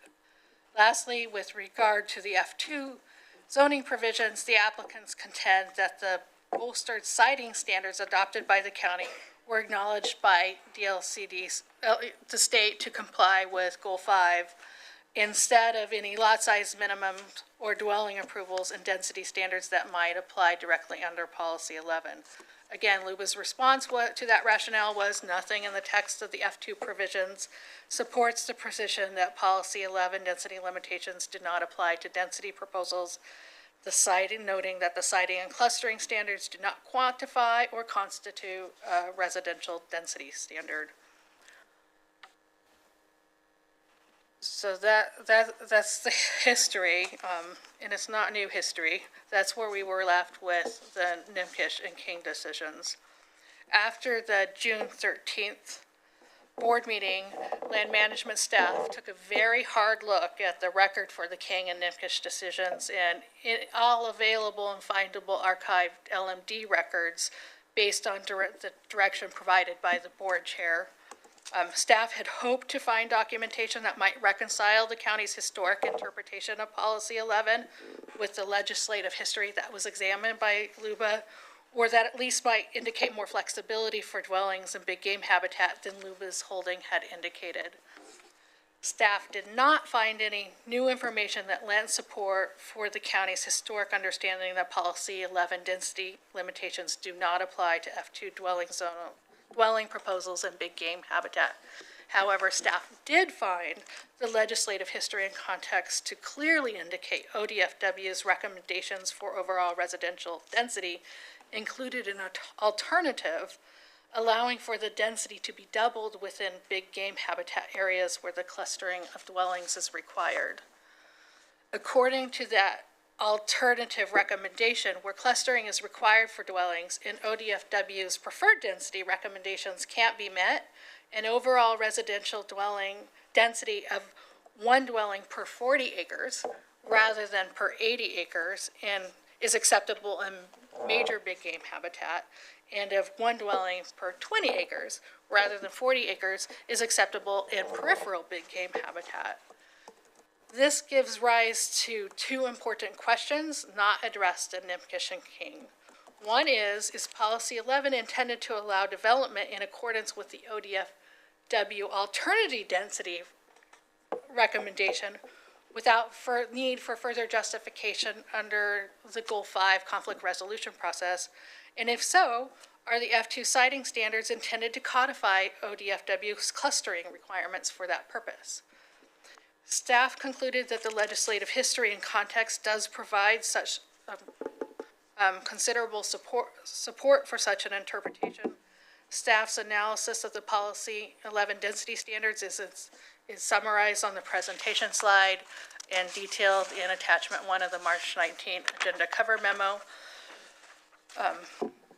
Specifically, staff concluded that Policy 11 is plausibly interpreted, if not correctly interpreted, to allow for new template dwellings that meet F2 siting standards on 40-acre parcels in major big game habitat and 20-acre parcels in peripheral big game habitat, allowing for dwellings on parcels that are half the size that LUBA has found would be necessary for template dwelling approvals.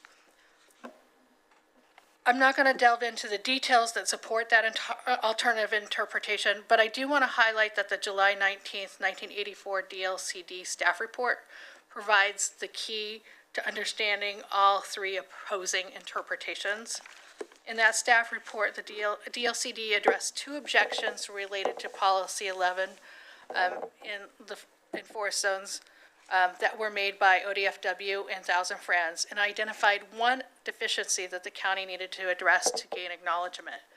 To address that deficiency, the county was given the choice to address larger lot size minimums for new parcels or to bolster the F2 siting standards, and chose to do the latter.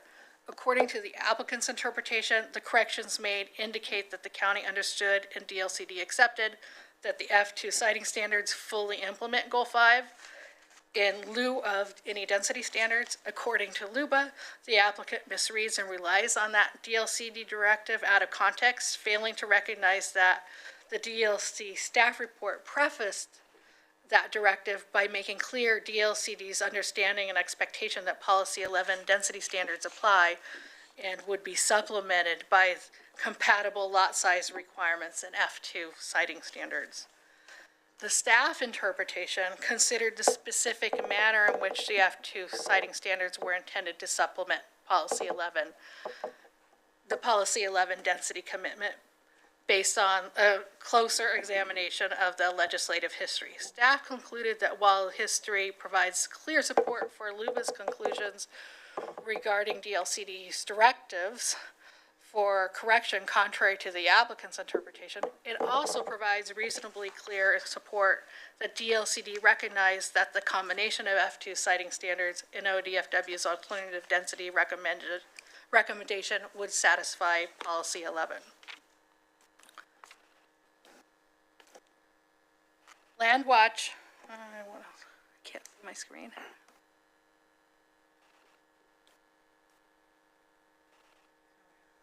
Landwatch and Thousand Friends submitted testimony in opposition to the template dwelling proposals based on Luba's holding and Nimkish and King.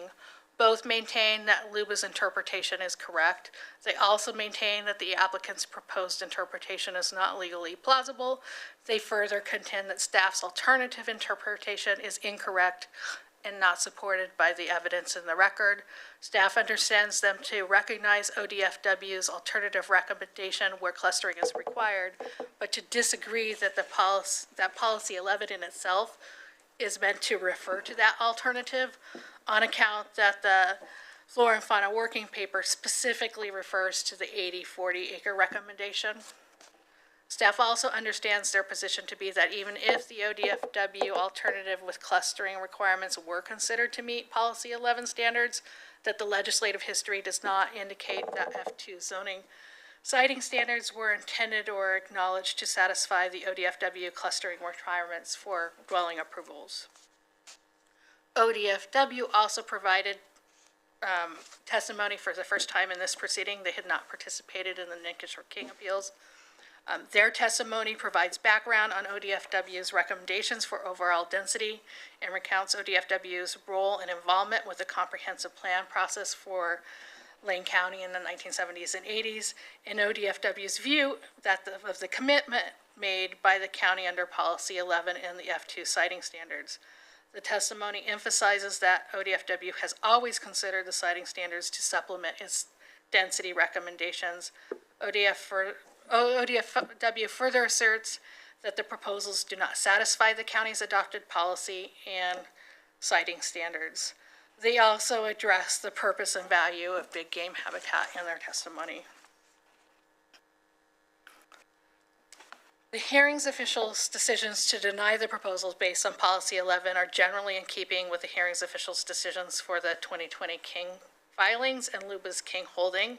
The hearings official largely agrees with the applicants that Luba would be required to defer to the board's interpretation of its own policy 11, inasmuch as that interpretation is legally plausible.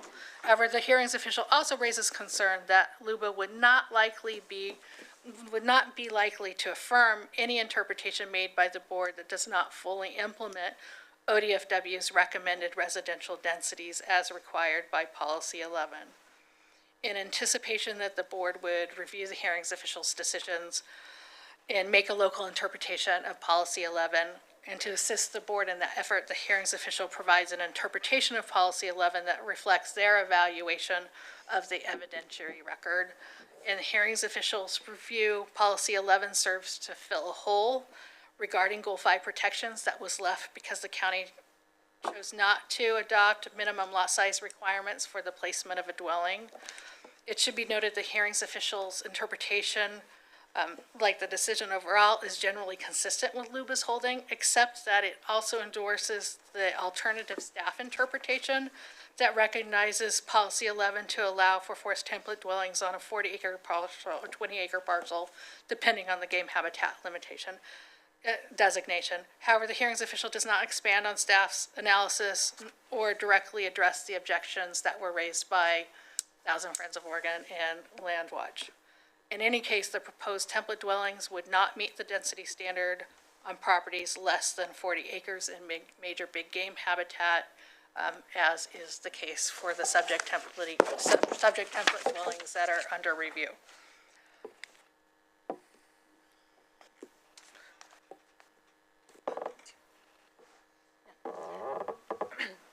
I just wanted to add one point of clarification to my earlier statement. So I do want to clarify that I believe I mentioned 48 acres or 80 acres as a density standard, but as Shauna mentioned, that more nuanced alternative argument is before you in the hearings official decision. So depending on the outcome of this proceeding, that could be one outcome.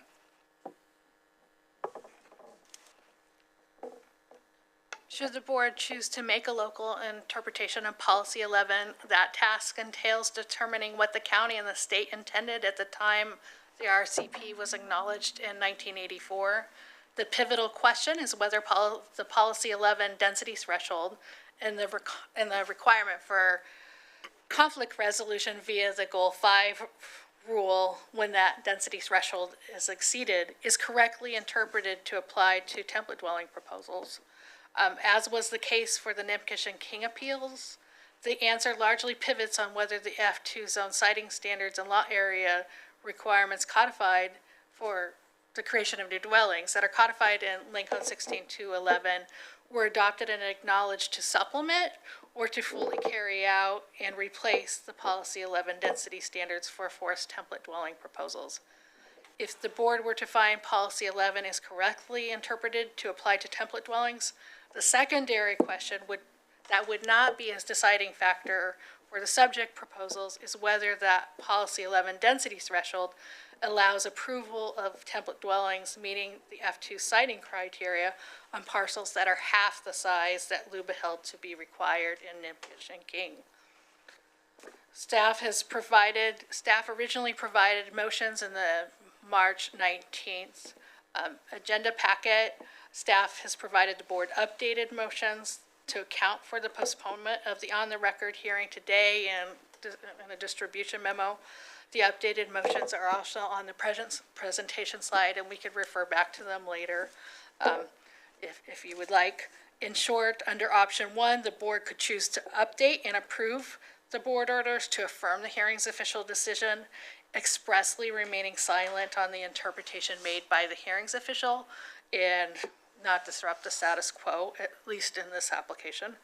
Under option 2, the board could choose to modify the attached orders affirming the hearing's official's decision and to expressly agree with any interpretations made by the hearing's official or by modifying them with further local interpretation.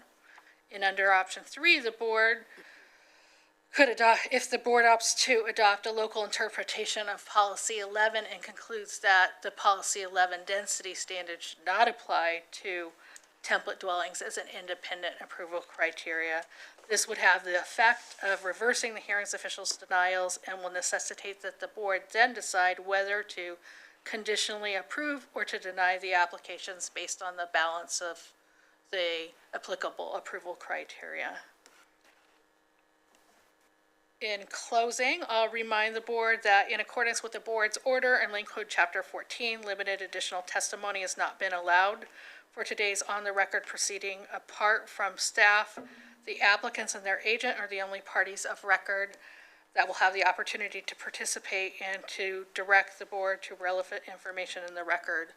With me, as you know, is Rebecca Dorman from County Council, and who's available to assist with any questions concerning process and options moving forward. That concludes my presentation, unless you have questions for me at this time. Thank you for that. My only question is, are your slides available to us if I want to refer back to something? Sometimes it's easier. I don't see them in the packet. Yeah, they're not, because we have some, they will be available and they will be posted. Okay. There's some slides we're not sure we're going to show yet. It depends on if certain If questions then, are raised. okay. Just because that was a lot, it's dense, a lot of information. And of course, when a hearings official hears this, they have time to sit and study and gather. And okay.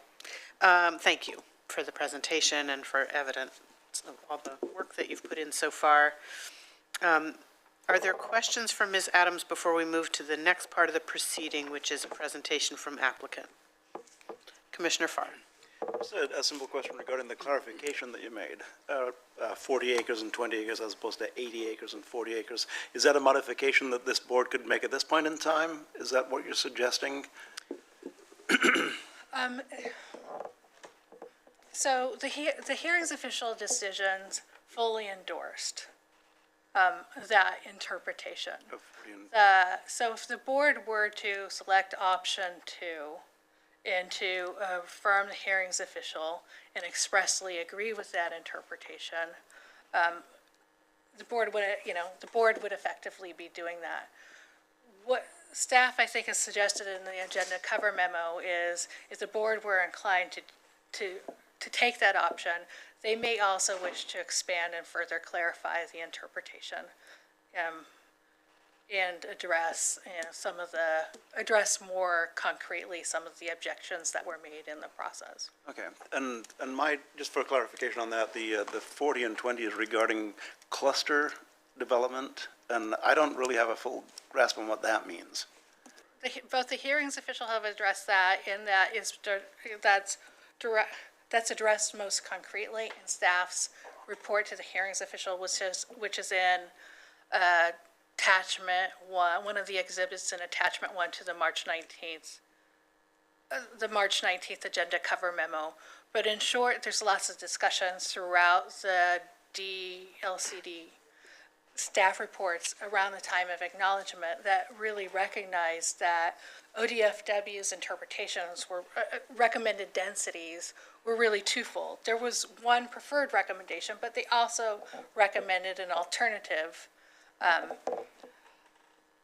density limits threshold, Which is the 40-20. which is the 40-20, when clustering, when clustering is required. And there's much discussion in that correspondence that indicates that there was recognition that policy 11 accounted for that. So is when clustering required somewhat ambiguous at this point in time? Or, I mean, there seems to be no set rule as to when clustering is required. I think there's many questions. Yeah. That question has certainly been raised, but in staff's review, we think that there's definitely a clear suggestion that the F2 citing standards were adopted with the purpose of codifying ODF&W's clustering requirement for the purpose of that alternative. For the purpose of the alternative. And that's consideration for us at this point in time. That would be contained in option 2 of this. So option 1 would preclude that. Option 2 would allow us to Option 2 would remain silent on that interpretation. so it would allow for future Yeah. discussion and future definition of what clustering might mean, for instance. Option 2 could also allow for further interpretation, depending on whether the board expressly adopted what the hearings official interpretation and opted to expand upon that. And then, so the option 2 agrees with the hearings official's interpretations and doesn't overturn the hearings official, but gives that option for the future of discussion regarding the density. I think that's pretty clear. Okay, thank you. Any other questions for staff? Seeing none. Now the applicant or applicant's representative may provide their presentation to the board. Please be sure when you address the podium to state your name and mailing address for the record. And it looks like we have one person. Is there, as far as we know, is there only one person wishing to address us on behalf of the applicant? Just me. Just you? We're stuck with just me, Madam Chair. Bill Close, KLOOS, 375 West 4th Avenue, Suite 204 in Eugene for the applicants. How robust is my clock? Counsel, do we have a time on? Mr. Malone took about maybe 15 minutes for his cross-examination. Well, there was some give and take, so there was some commissioner content time. And noting we're at about 3:20, and I know at least one commissioner needs to leave promptly at 5.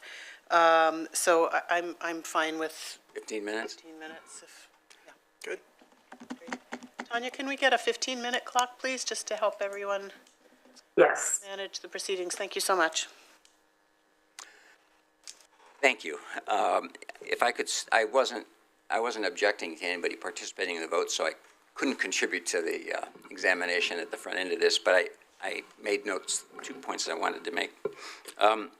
One is that Mr. Malone could have started with a summary of the case law, which draws a very bright line distinction between opinion and bias.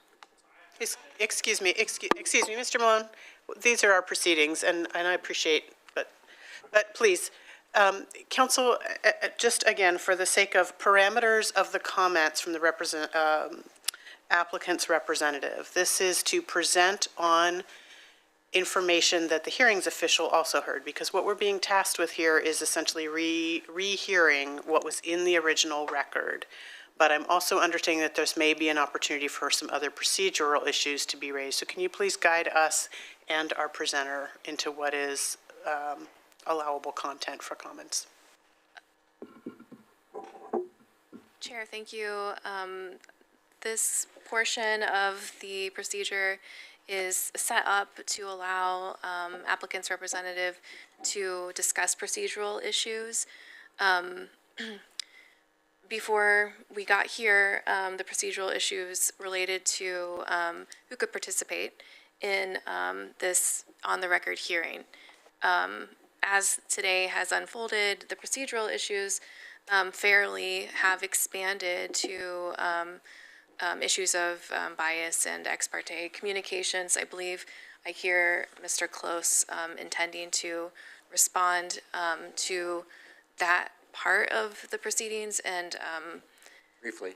yeah, and briefly, and thank you. I think that I'll cut myself off here and say, Chair, I'm comfortable with the response now being at this point in the record. And again, with the procedural issue that was raised at the beginning, I think that we're going to need to leave the record open to allow some things to come in, some responses to be made in that's own sphere.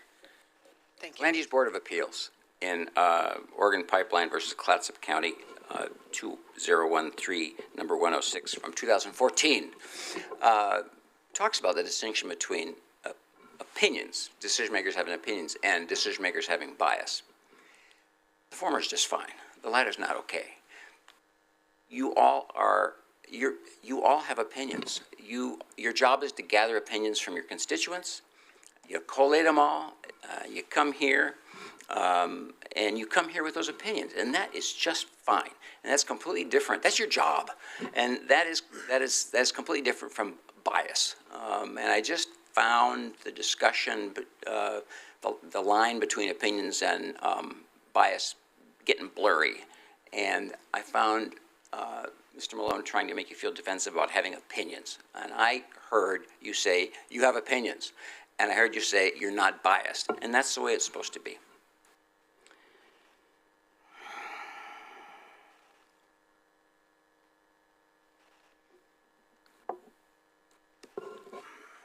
I heard a suggestion that maybe this appeal should be de-elevated.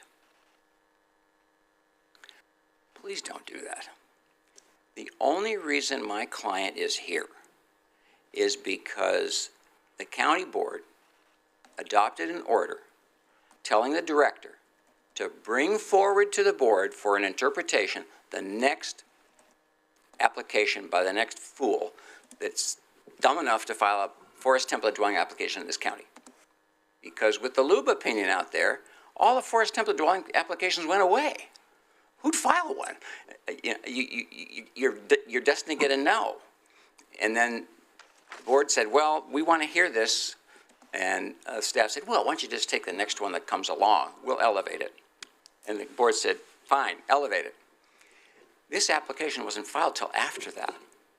So my client decided to make the investment, carry the freight, to get this issue for everybody in front of the county board. And it only did it because this board said, we're going to hear it.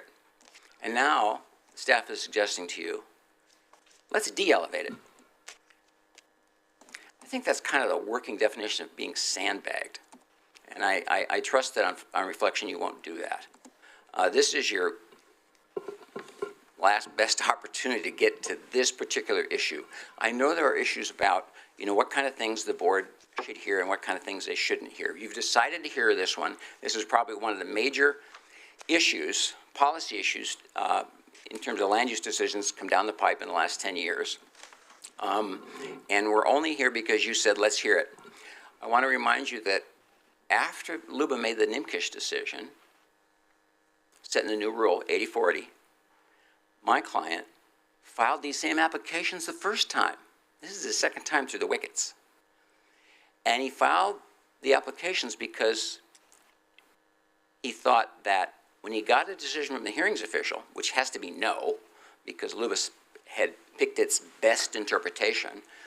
After the hearings official said no, he could make the argument to the planning director. The planning director would see on her own that this is such an important issue that it should be elevated to the board.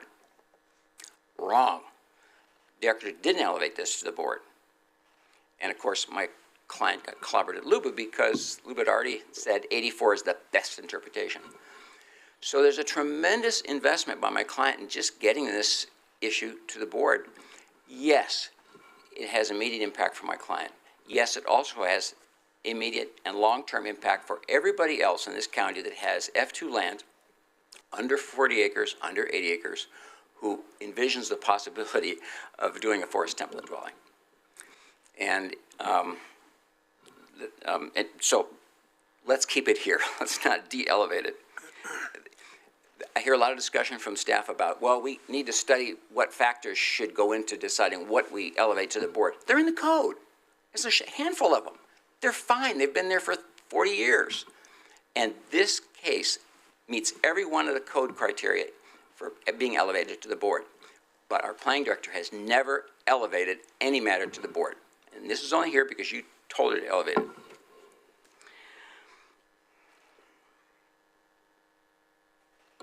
There was some question about the Planning Commission being involved in this.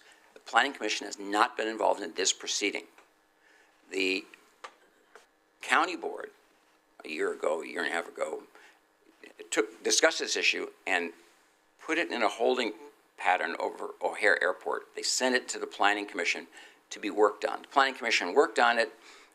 Staff had their say at the Planning Commission. Planning Commission made their recommendations. That's all before this application.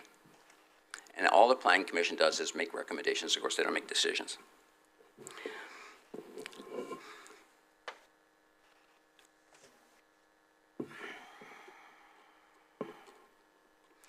There's some discussion about, this relates back to the de-elevation option. You know, there's no, this little exercise in front of the board now is not fee supported. That's true. My client paid fees for all three of these applications, and that got through the hearings official proceeding, which involved a tremendous amount of work by staff, spending your resources, coming up with a position advocating against a new interpretation, working against my client's application. So a tremendous amount has been spent on this already. You can review that as invested in this. But when you're at this stage, you know, this is on the county. But there are certain things that the county should absorb the cost for. When you look at the items in the code that the county's supposed to weigh, the director's supposed to weigh in determining whether or not to elevate something, cost isn't one of them. And it's because if something's worth elevating, it's worth elevating even if it costs money.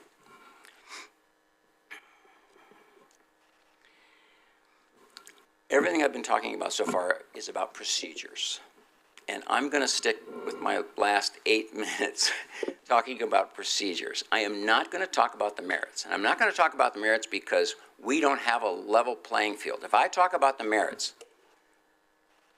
that's not fair to Land Watch, because Land Watch is not allowed to talk about the merits here. It's just staff and the applicant. Now, why is that? It's because that's what the code says, and that's what your order implementing the code says, and that's what the notice for the hearing says. That is not smart. What'll happen if I talk about the merits and you make a decision in my client's favor, in favor of all the other F2 owners in the county, what's going to happen is Land Watch is going to appeal that decision to LUBA. And they don't even have to challenge the merits of the decision. Their first assignment of error is going to be prejudice to procedural errors that prejudice substantial rights. That's what they're going to argue to LUBA, and LUBA's going to agree with them. Or at least there's a substantial chance that LUBA's going to agree with them. The same situation has come up in the past in Lane County. Same context. It actually happened in a proceeding involving a quarry site plan review, which is analogous to this proceeding. If you want a site plan for a quarry, your evidentiary hearing is in front of the planning director, not the hearings official. Then the appeal goes to the hearings official, and that is an on-the-record appeal, just like this one, except only the applicant can argue That's the way the code read in 2000, and I got the case here. It's Families for Quarry-Free Neighborhood versus Lane County, 64 Aluba, 297, 2011. This is in the two-page letter I wrote for you about procedures, which you'll have, I hope. And the neighbors in that case took that to Luba and said, no, wait a minute, we got a procedural error here. We had an evidentiary hearing, and then there was an appeal by the applicant on the record, but only the applicant can argue, not the neighbors who were parties below. And Luba said, that's no good. Go back and try again. The operative sentence is, from Luba, is, given the above code and statutory context, although it is reasonably close question, we conclude that Lane Code 14,400, 14,600 are not correctly interpreted to bar non-applicant parties in the evidentiary phase of the proceeding from participating in the on-the-record appeal filed by the applicant. That's where we're at. So there's Luba saying, procedural error, prejudice substantial rights, go back and try again. So my worry is that if we continue with this process with a short dance card, not enough invitees to the party, and if you should rule in my client's favor, the appeal goes immediately to Luba, and we're facing the same rule. It's going to be back here 9 months from now without decision on the merits, and we'll be starting over from scratch with everybody who was a party in the proceeding being a party and allowed to argue before the county board. My recommendation is that you do that now. Basically, pass a motion that says, renotice, invite all people who are parties below to argue, whatever it is, 3 minutes, 5 minutes, 15 minutes, whatever it is, level playing field. And send out that notice, and we can reconvene as soon as it can be accomplished. Yes, it's extra cost, but look how much we have invested already. Let's not be back here 9 months from now, starting from scratch, unless that works for anybody in particular. Certainly doesn't work for the applicant. I really want to be able to argue the merits to you. I managed to stay seated during the staff report. I really want to get up here and talk about the merits. There's a lot to be said with whatever time is available. I'm sure Land Watch has a lot to say on the merits as well. I assume they want to be here to argue the merits because they have not waived they haven't waived the procedure. They haven't agreed to this procedure. They're fully in a position to go file an appeal and go to Luba if they don't get an opportunity to argue. That's pretty much it. Unless you have any further questions about my procedural complaints or positive suggestions. I'm really looking for a level playing field so that the procedural error comes out of this. I've worked hard with your staff to try to get them on my side on this, and I haven't gotten anywhere. Folks talk about the costs of this, and I understand their costs of rolling it another month, but look how much we have invested in it already. Stamps cost money, but we're so close to the end, and I'm sure every party here has something positive to argue. You heard staff summarize the positions of Land Watch, Thousand Friends, the hearings official, Luba, ODFW, me, my clients, and out of all that, you need to pick the interpretation you like. You don't have to pick the right, perfect interpretation. It's the interpretation you like. It just has to be plausible. So everybody has something to contribute to that. But right now, you're only hearing from staff. And I'm not even going to talk about what's the right answer because I don't want to talk about merits. I want to stick with procedure. Regardless of what you do, whether you keep the lid on this and make a decision without letting people argue, or whether you renotice and let everybody have a crack at it on a level playing field. If you ultimately get to a decision that is in favor of my client and other small F2 landowners, I'm happy to do the initial draft of the findings. I'm sure if you decide in favor of the staff view or the hearings official view that Mr. Malone will be happy to draft findings for you too. Just something to start with. It's a very complex issue. Findings have to be very precise. Everybody's got to have a sharp pencil. But we can get there. Any questions? Thank you. I've got a minute and a quarter left. This is not like me. So, thanks. I have a question. Sure. The distinction between precise findings and the findings you like, not necessarily you said something about all we have to do is the findings we like, and then you said they have to be precise. I'm trying to understand. I mean, the board's going to pick an interpretation for policy 11. It's ambiguous. Luba said it's ambiguous. That's why we're here. It has to be interpreted. Any interpretation needs to be very carefully supported under the rules for doing interpretations because it's going to be reviewed at Luba. It takes precision, so, which takes time. So again, I'm going to ask council before I open it to the board. What Mr. Close is proposing is quite different than my understanding of what this proceeding is to be, which is to reconsider the hearings official's determination. And we would have to do that would be, we would have to find some error with Luba's determination and or the hearings official's determination to make a case for offering a different determination. Is that right? No. I'm asking our staff. Thank you. Chair, if you don't mind, I'm going to ask Shauna to pinpoint the issue before the board in this proceeding. Shauna, do you mind doing that? You're going to have to catch me up. I was Okay, distracted by the motions. So the question is, what is the task really before the board here?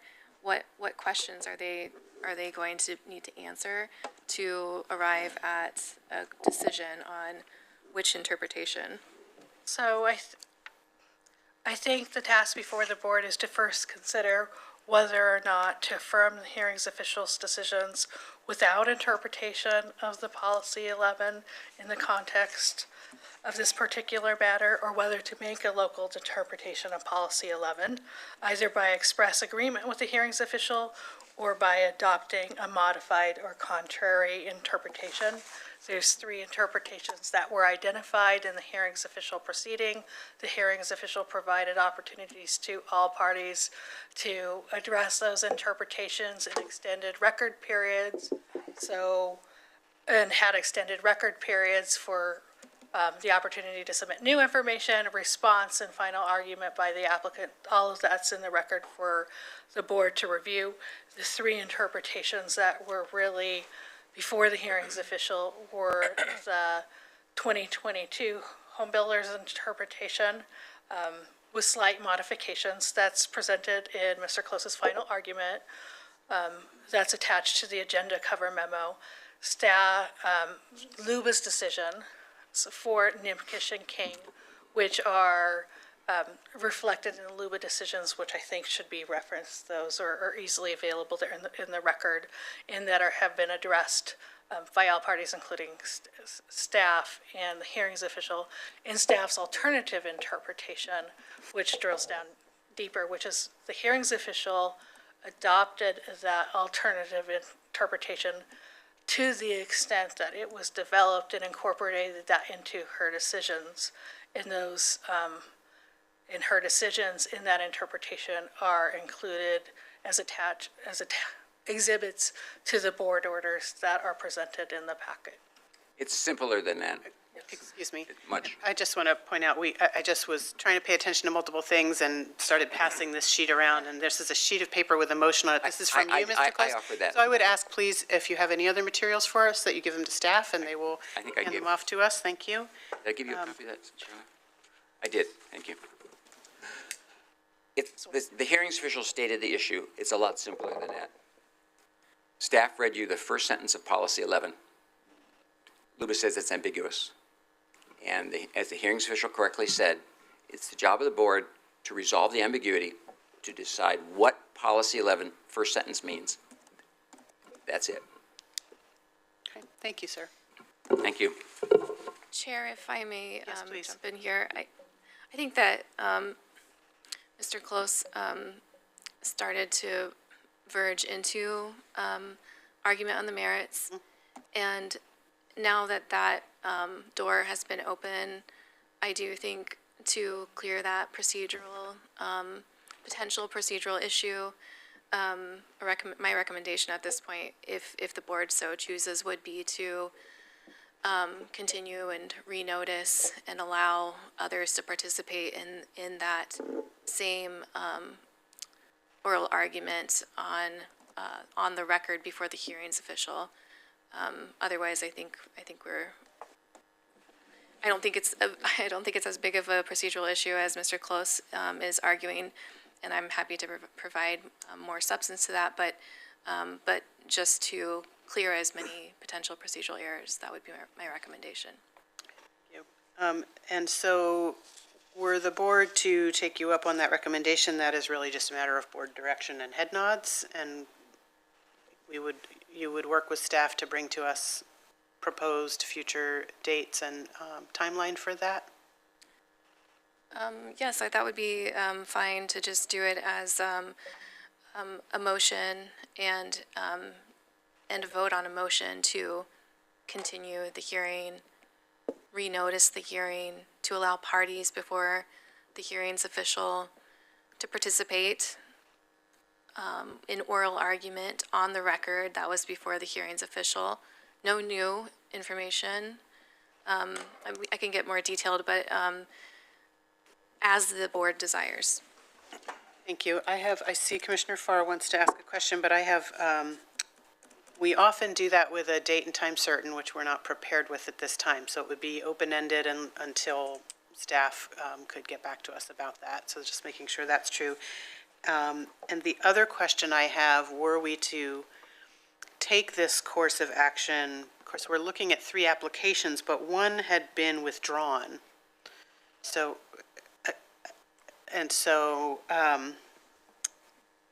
it didn't go through the same process as the other 2. So are we still wanting to keep the record of 3 applications?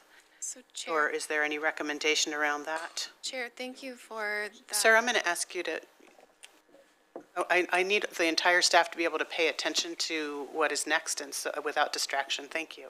Thank you, Chair.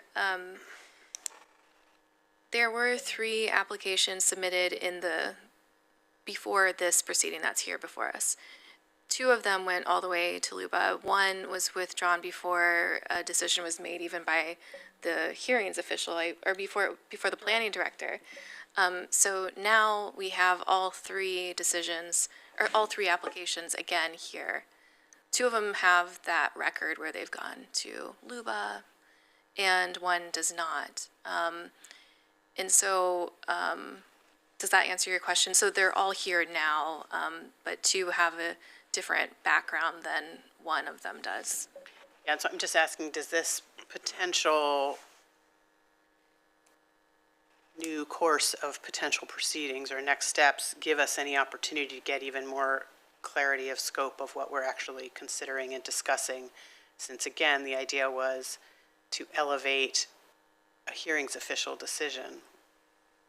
And if all 3 applications weren't part of a hearings official decision, is this an opportunity to clean that record up a little bit?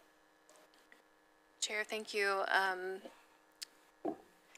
If we are directed to renotice the hearing, yes, it's going to get messy as far as wrangling a record even further along, and then not opening the record, but allowing argument from the various parties. It's just going to become more difficult to manage. It's doable, but it's difficult to manage. And so, again, going back to my discussion about this not having a funding source, if it's in the board's interest, one way of limiting some of the resource and time, and one thing to consider is if we renotice, removing 2 of the applications from that and allowing just the 1 that hasn't already gone through the lengthy LUBA process to continue. What that would mean for the two that wouldn't continue is that the hearing's official denial would stick to those two. So one would continue for the board to make an interpretation, but one would not. And that's just out of coming from a point of thinking of the resources involved. Thank you. Commissioner Farr. Thank you. And I'm going back to your original statement where you made a recommendation that the board make a motion to renotice. Inherent in that motion would be allowing testimony on the merits. That would be a part of that motion. And now we're talking a little bit further about whether it be for all three orders or two orders or just a single order. But the downside of doing a single order is that two other applications meet the end of the road. They're finished. Whereas if we look at all three applications, then all three are moving forward for a similar decision, which, in your words, might be a little bit messy because we've got three threads that kind of have to be woven together. Is that a good interpretation? It is, and just when it gets messy, it gets more time intensive. Yeah, okay. And a subsequent question for me would be, how much of that could be consolidated into a similar process for all three orders? So you don't have to look at all three separately, but the commonalities between the three orders are pursued by staff simultaneously. I don't expect you to be able to answer that right now, but it seems that to me, a non-trained mind, I'm not an attorney, it seems that would be something that could be clarified in that process. So then let me ask, Ms. Dornan, your suggestion would be a motion similar to move to renotice the three orders and to provide at a subsequent date to be determined, not new testimony, but a representation of existent testimony regarding the merits of the applications. Yes, and I would limit it to parties as defined in Lane Code Chapter 14. And so, like I said, I can provide some more details for that motion if that's the desire of the board. I'm probably prepared to make such a motion. Go ahead. Thank you. Any other questions? The board Vice Chair. Yeah, thank you. I think it's important enough to keep all of these going forward. Like I said before, we've gone this far. We need to make this right, and we need to make this right for our citizens and for continuing to get this particular item that tends to be a hot potato off the table and interpreted correctly as the board wants to interpret. I'm also prepared to make a motion, as Commissioner Farr is, to reschedule and renotice this to the future. Any other questions or comments from the board? Commissioner Seneca. Will we have that, great presentation, by the way, Ms. Adams. Will we have that between now and the next time we meet so we can go over that stuff? You will have that within the next day. Thank you very much. Commissioner Buck. Thank you. Just clarification question. Are we going to basically restart this whole thing if this is a motion that's passed and start all over? Or was everything that was said today part of the record moving forward? Chair, Commissioner Buck, thanks for the question. Yes, this would be continuing this hearing. It would be renoticed to allow and to alert parties before the hearing's official that they may participate at the continued hearing. Okay. And give argument limited to policy 11 at the continued hearing. Okay. But yeah, we would rely on what we have covered so far today to continue. Cumulative record, yeah. Commissioner Farr. I may need a little bit of assistance in the wording of this motion, but I move to renotice the hearing on the three applications, allowing opportunity to restate merits of the applications on both sides, merits or demerits, merits or and against, at a date to be determined, and that all the arguments that have been already provided to before the hearing's official are contained in the eligible discussion, and nothing new. Before I ask for a second, I want to see if the motion needs to include that latter part. If we're simply continuing the hearing and providing new notice. We don't need to state that.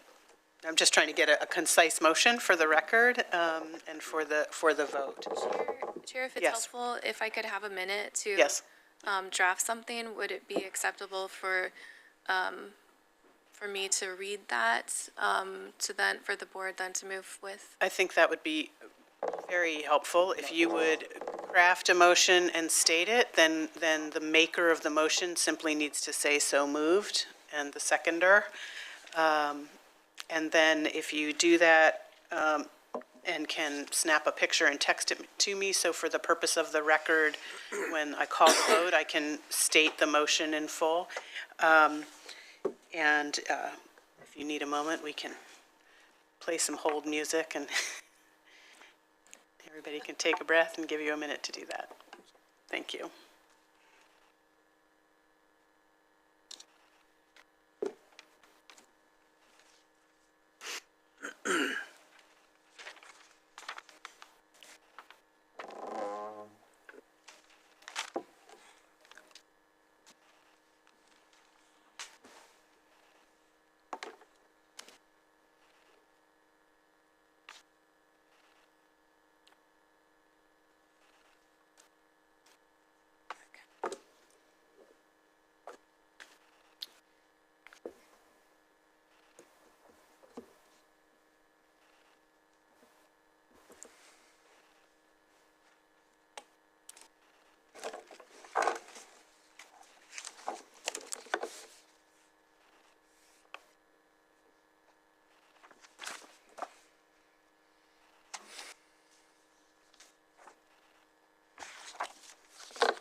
I ran out of ink.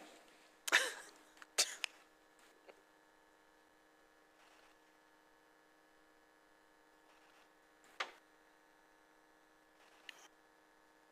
you'd like to read it, then we can have a so moved if there is such a thing, and a second, and so on.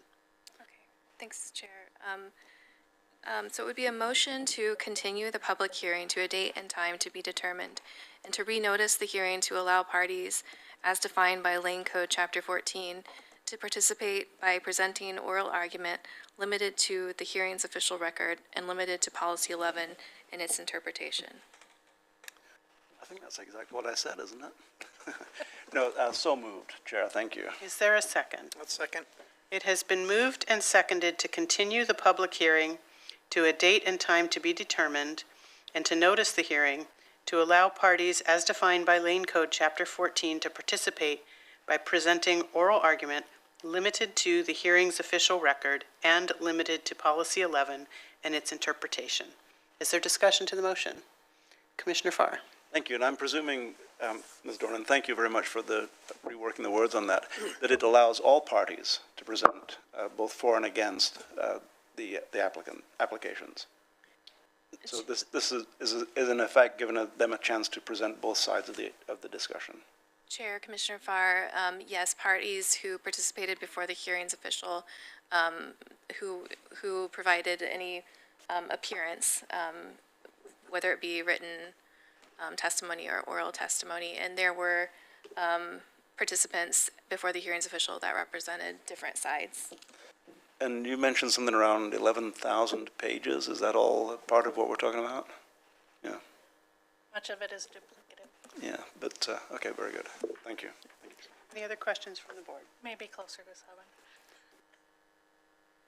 7. Seeing none, I will call for the vote. All those in favor signify with an aye. Aye. Motion carries 5-0. Tanya will be sure to get you that in writing for the record, but I will just restate verbally for the record, 5-0 vote to continue the public hearing to a date and time to be determined, and to notice the hearing to allow parties as defined by Lane Code Chapter 14 to participate by presenting oral argument limited to the hearing's official record and limited to Policy 11 and its interpretation. Thank you very much, staff. Appreciate it. Thanks for helping us navigate through that, and more to come. Good job, Chair. All right, moving on, we are at item 12, Commissioner's Business. Are there any announcements from the board today? Vice Chair. Chair, I have two. I offer a statement to the Rock and Redeemer of Israel to bless the state of Israel with loving kindness and shield it, cover it with peace, put truth upon the leaders and ministers and advisors and grace over them so that they will have sound wisdom going forward. And secondly, I'd like to create some good news about the ice arena. Hockey Oregon, the trusted folks that we a few weeks ago gave them an extended lease for their great service at the ice arena, they had a great tribute to a man named Bob Carolyn this past Sunday evening. Now, Bob Carolyn is 83 years old. He was the first person to step on the new ice when they first opened it way back 35 years ago. And so they thought it fitting, because he had played hockey and ice skated for this whole 35 years, to make him the last person to skate on the old ice as they replaced it with the new ice sheet that they're going to put on.